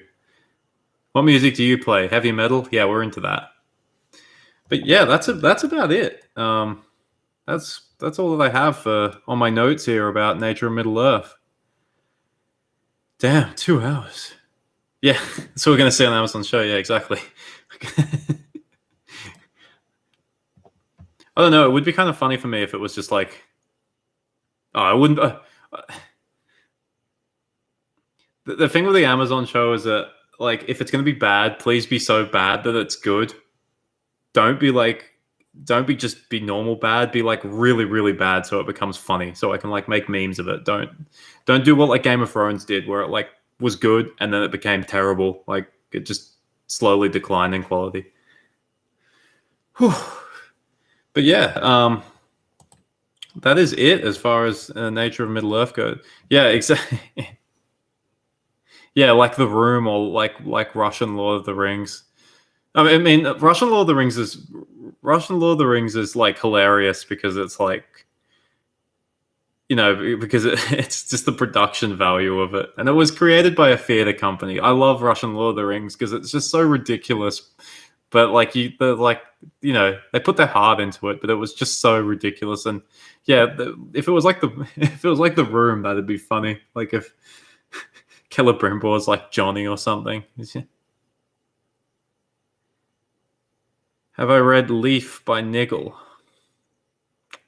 Oh, no, I'm not familiar with it. Yeah, not bad like Game of Thrones. Game of Thrones was it was good until season 5 was terrible. Except for the Hard Home episode. Season 6 was better, but then it just declined from there. Went downhill. Yeah.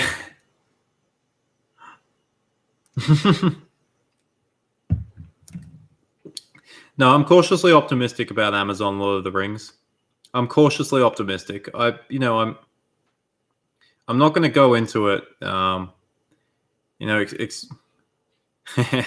Yeah,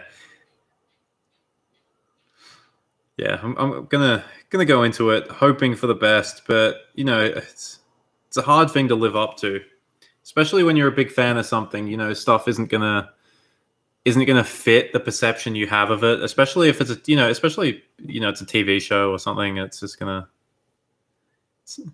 obviously like they have a lot of money to blow on it, but it's like is Numenor gonna look the way I pictured Numenor to look like? It's just all right. Well, I got one more thing to say before I bid thee farewell. So yeah, I had someone mention Divide and Conquer earlier in the chat. That's the mod for confidently pessimistic. Well,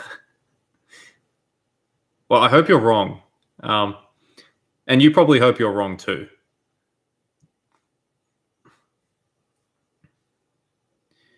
But yeah, so what I so what I'm going to be doing very soon, potentially as early as tomorrow night or maybe Saturday night.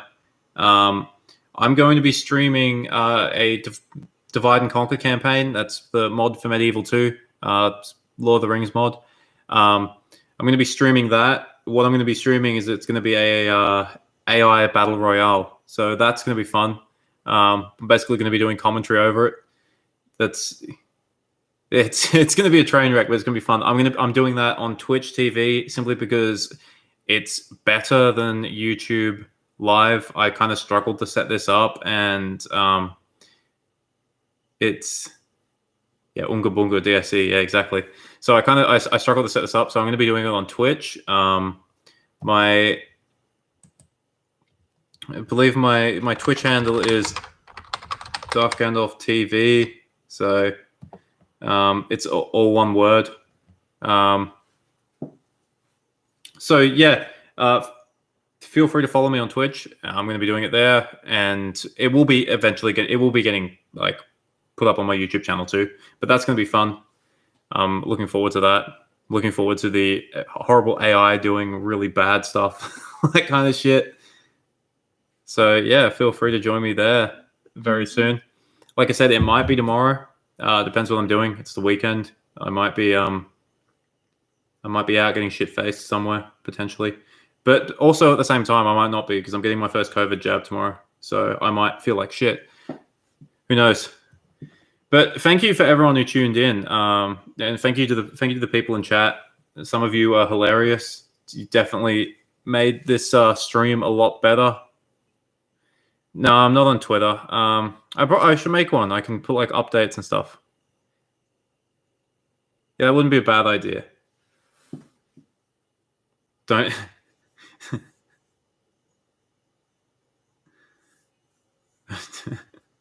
Oh, all right. Well, thank you, everyone. Have a good night or have a good day wherever you are. I hope that you've. What do I say at the end of? Yeah. Twitter is bad. Twitter is. I keep getting distracted, but they're good distractions. Twitter is bad, absolutely. There's a reason why I don't have a Twitter now. But I might make one for this channel just so I can put updates and stuff on it. I wouldn't interact with anyone. It's just angry people on Twitter. That's all Twitter is. It's just angry people. But so what do I say at the end of every one of my videos? I say thank you for watching. I hope you enjoyed this or at least found it interesting. If you'd like to learn more, buy Nature of Middle Earth yourself, or rewatch this stream and maybe you'll understand what I was talking about. Because sometimes my train of thought got lost and all that kind of shit. And remember, if you want to see some epic divide and conquer content, follow me on Twitch. I will hopefully see you there. And if not, I'll see you in the next video or the next live stream. Farewell and goodbye.